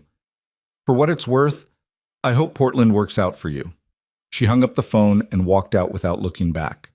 The information Victor provided was passed to the FBI. Lucas coordinated with local authorities, and Jimmy Russo was arrested 3 weeks later on unrelated charges. Whatever threat he'd posed evaporated. Romano actually helped you, Lucas said during a call updating her on the situation. I didn't see that coming. Neither did I. How do you feel about it? Scarlett thought about the question. Relieved, and maybe a little sad. There was a person in there under all the control and manipulation. Someone who could have been different if he'd made different choices. But he didn't make different choices. No, he didn't. Life continued. Scarlett's business grew to the point where she needed to hire 2 more consultants. She trained them carefully, teaching them how to help women document abuse, protect assets, plan exits from dangerous situations. You're building something important, one of them said during a staff meeting. Her name was Amanda, and she'd left her own abusive relationship 5 years earlier. This place, what we do here, it saves lives. We help people save themselves, Scarlett corrected. There's a difference. But she knew what Amanda meant. The work mattered. Every woman who walked through their door and walked back out with a plan, with hope, with the tools to protect herself. That was a victory against men like Victor. Sophia met someone eventually, a doctor named Marcus who worked in pediatrics and made her laugh in a way Scarlett hadn't seen in years. They moved in together after dating for 8 months, which meant Scarlett needed to find her own place. She chose a small house in a quiet neighborhood, with a garden she pretended she'd learned to maintain and a porch where she could drink coffee and watch the rain. It was hers, bought with her own money, filled with furniture she'd picked out herself. No one could take it from her. On the 5th anniversary of Victor's sentencing, Scarlett threw a small party. Just Sophia and Marcus, Elena, who flew in from New York, where she'd relocated, a few close friends from Portland. They didn't talk about Victor or the trial or any of it. They just celebrated the fact that Scarlett had survived and built something good from the ashes. To new beginnings, Elena toasted, raising her glass. To not letting bastards win, Sophia added. Scarlett smiled. To being stronger than we thought we could be. They drank to that. Later, after everyone had left, Scarlett sat on her porch and thought about the past 5 years. About the woman she'd been at that cathedral, standing in a wedding dress, about to burn her life down. She'd been terrified and brave and absolutely certain she'd rather die than spend her life as Victor Romano's possession. That woman had saved her, had given her the chance to become who she was now. Imperfect, scarred, but free. Scarlett pulled out her phone and opened the Photos app. She'd kept exactly one picture from the wedding day, not of her and Victor, but of herself in the bride's room before everything started. She was looking at her reflection in that photo, her expression unreadable. She'd been so scared, so sure she was doing the right thing, but terrified of what it would cost. "We did it," Scarlett whispered to her past self. "We survived." She deleted the photo. She didn't need it anymore. The next morning, she received an email from a woman in Boston. Her name was Claire, and she'd read the book. She was engaged to a man she was starting to suspect wasn't who he claimed to be, and she needed help figuring out what to do. Scarlett wrote back immediately, offering consultation times, asking for details, beginning the process of helping another woman see clearly. This was her life now. Not glamorous, not the fairy tale she'd imagined as a young woman. But it was real, and it was meaningful, and it was entirely hers. 6 months later, Scarlett got a call from the federal prison in California. Victor had died. A heart attack, sudden and massive. He was 47 years old. Elena called an hour later, her voice tight. "Did you hear?" "Yeah." "How do you feel?" Scarlett sat with the question. She'd expected relief, maybe satisfaction. Instead, she just felt empty. "I don't know. He was already gone, in a way. This just makes it official. There's going to be a funeral, small, private. His lawyer's handling it." Elena paused. "You don't have to come." "I won't." "Good. You don't owe him anything, not even your presence at his burial." After she hung up, Scarlett sat in her office for a long time. She thought about Victor, about the man he could have been, versus who he'd chosen to be. She thought about all the lives he'd damaged, including her own. And then she let it go. She had clients waiting, women who needed help, a business to run. Victor Romano's death didn't change any of that. If anything, it proved what she'd been telling her clients for years, that the men who hurt them were just men. Mortal, fallible, ultimately powerless if you refuse to give them power over you. That night, she had dinner with Sophia and Marcus. They talked about normal things, Marcus's difficult patient, Sophia's upcoming vacation, the new restaurant that had opened downtown. Nobody mentioned Victor. When Scarlett got home, she found a letter that had been delivered earlier. It was from Victor's lawyer, forwarding something Victor had written before he died. She almost threw it away without reading it, but curiosity won. The letter was short, written in Victor's precise handwriting. "Scarlett, if you're reading this, I'm dead. Probably had it coming. I spent 4 years in prison thinking about what I'd say to you if I got another chance. Apologies felt empty. Explanations felt like excuses. In the end, I realized there's only one thing worth saying. You were right about everything. About me, about what I was doing, about the kind of man I'd become. I told myself I was building an empire, but really I was just destroying everything I touched, including you. I don't expect forgiveness. I don't deserve it. But I wanted you to know that seeing you build something real, something that helps people instead of hurting them, that taught me more than 4 years in here ever could. You became everything I pretended to be, powerful without cruelty, strong without violence, successful without destroying everyone around you. I hope you never think about me again. You've earned that peace." Victor Scarlett read it twice, then folded it carefully and put it in a drawer. Not because she wanted to keep it, but because it felt important to acknowledge. Victor had been a monster, but even monsters were human sometimes. She'd never forgive him, but she could accept that maybe, at the very end, he'd understood what he'd done. That would have to be enough. A year passed, then another. Scarlett's business expanded to 3 cities, helping hundreds of women escape dangerous situations, protect themselves, rebuild their lives. She wrote a second book, this one a practical guide to leaving abusive relationships safely. She dated occasionally, though nothing serious. There was a lawyer named David who made her laugh, a teacher named Sam who shared her love of old movies. Both relationships ended amicably when it became clear Scarlett wasn't ready for anything serious. "Maybe I'll never be ready," she told Dr. Chen during one session. "Or maybe you're just being selective. There's nothing wrong with that.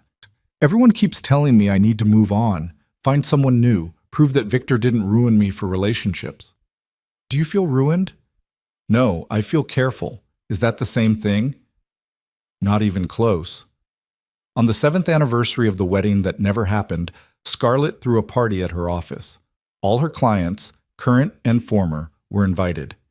Women who'd escaped abusive marriages, who'd protected their children from dangerous partners, who'd rebuilt their lives from nothing. The room was full of survivors. I want to say something, Scarlett said, raising her glass. The room quieted. 7 years ago, I stood in a church and made a choice. I chose truth over comfort, freedom over security, myself over someone who wanted to own me. It was the scariest thing I'd ever done. She looked around the room at the faces watching her, women who'd made similar choices, who'd risked everything to save themselves. But standing here now, looking at all of you, I know it was worth it. Because every single person in this room chose themselves too. You chose to fight back, to get out, to build something new, and that makes you the strongest people I know. Someone started clapping. Then everyone was applauding, some crying, all of them understanding exactly what she meant. After the party ended and everyone left, Scarlett sat alone in her office. She pulled up the news article from 7 years ago, the one about the wedding objection that had started everything. The headline read, "Bride objects at her own wedding, exposes groom's criminal empire." Below it was a photo of the cathedral, guests streaming out in confusion. Scarlett barely recognized herself in that moment, so young, so terrified, so absolutely certain she'd made a fatal mistake. But she hadn't. She'd made the exact right choice. Scarlett closed the article and opened her email. There were 15 new requests for consultation, 3 speaking invitations, and a message from a publisher asking if she'd consider writing about financial independence for women leaving marriages. This was her empire now, built on truth instead of lies, on helping instead of hurting, on becoming the person she'd needed when she was standing at that altar. She started responding to emails, planning her week, living her life. Outside, Portland rain fell softly against the windows.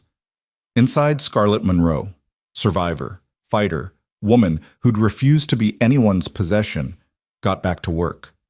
The girl who'd almost married Victor Romano was gone, replaced by someone stronger and wiser and infinitely more free. And she'd never looked back, not even once.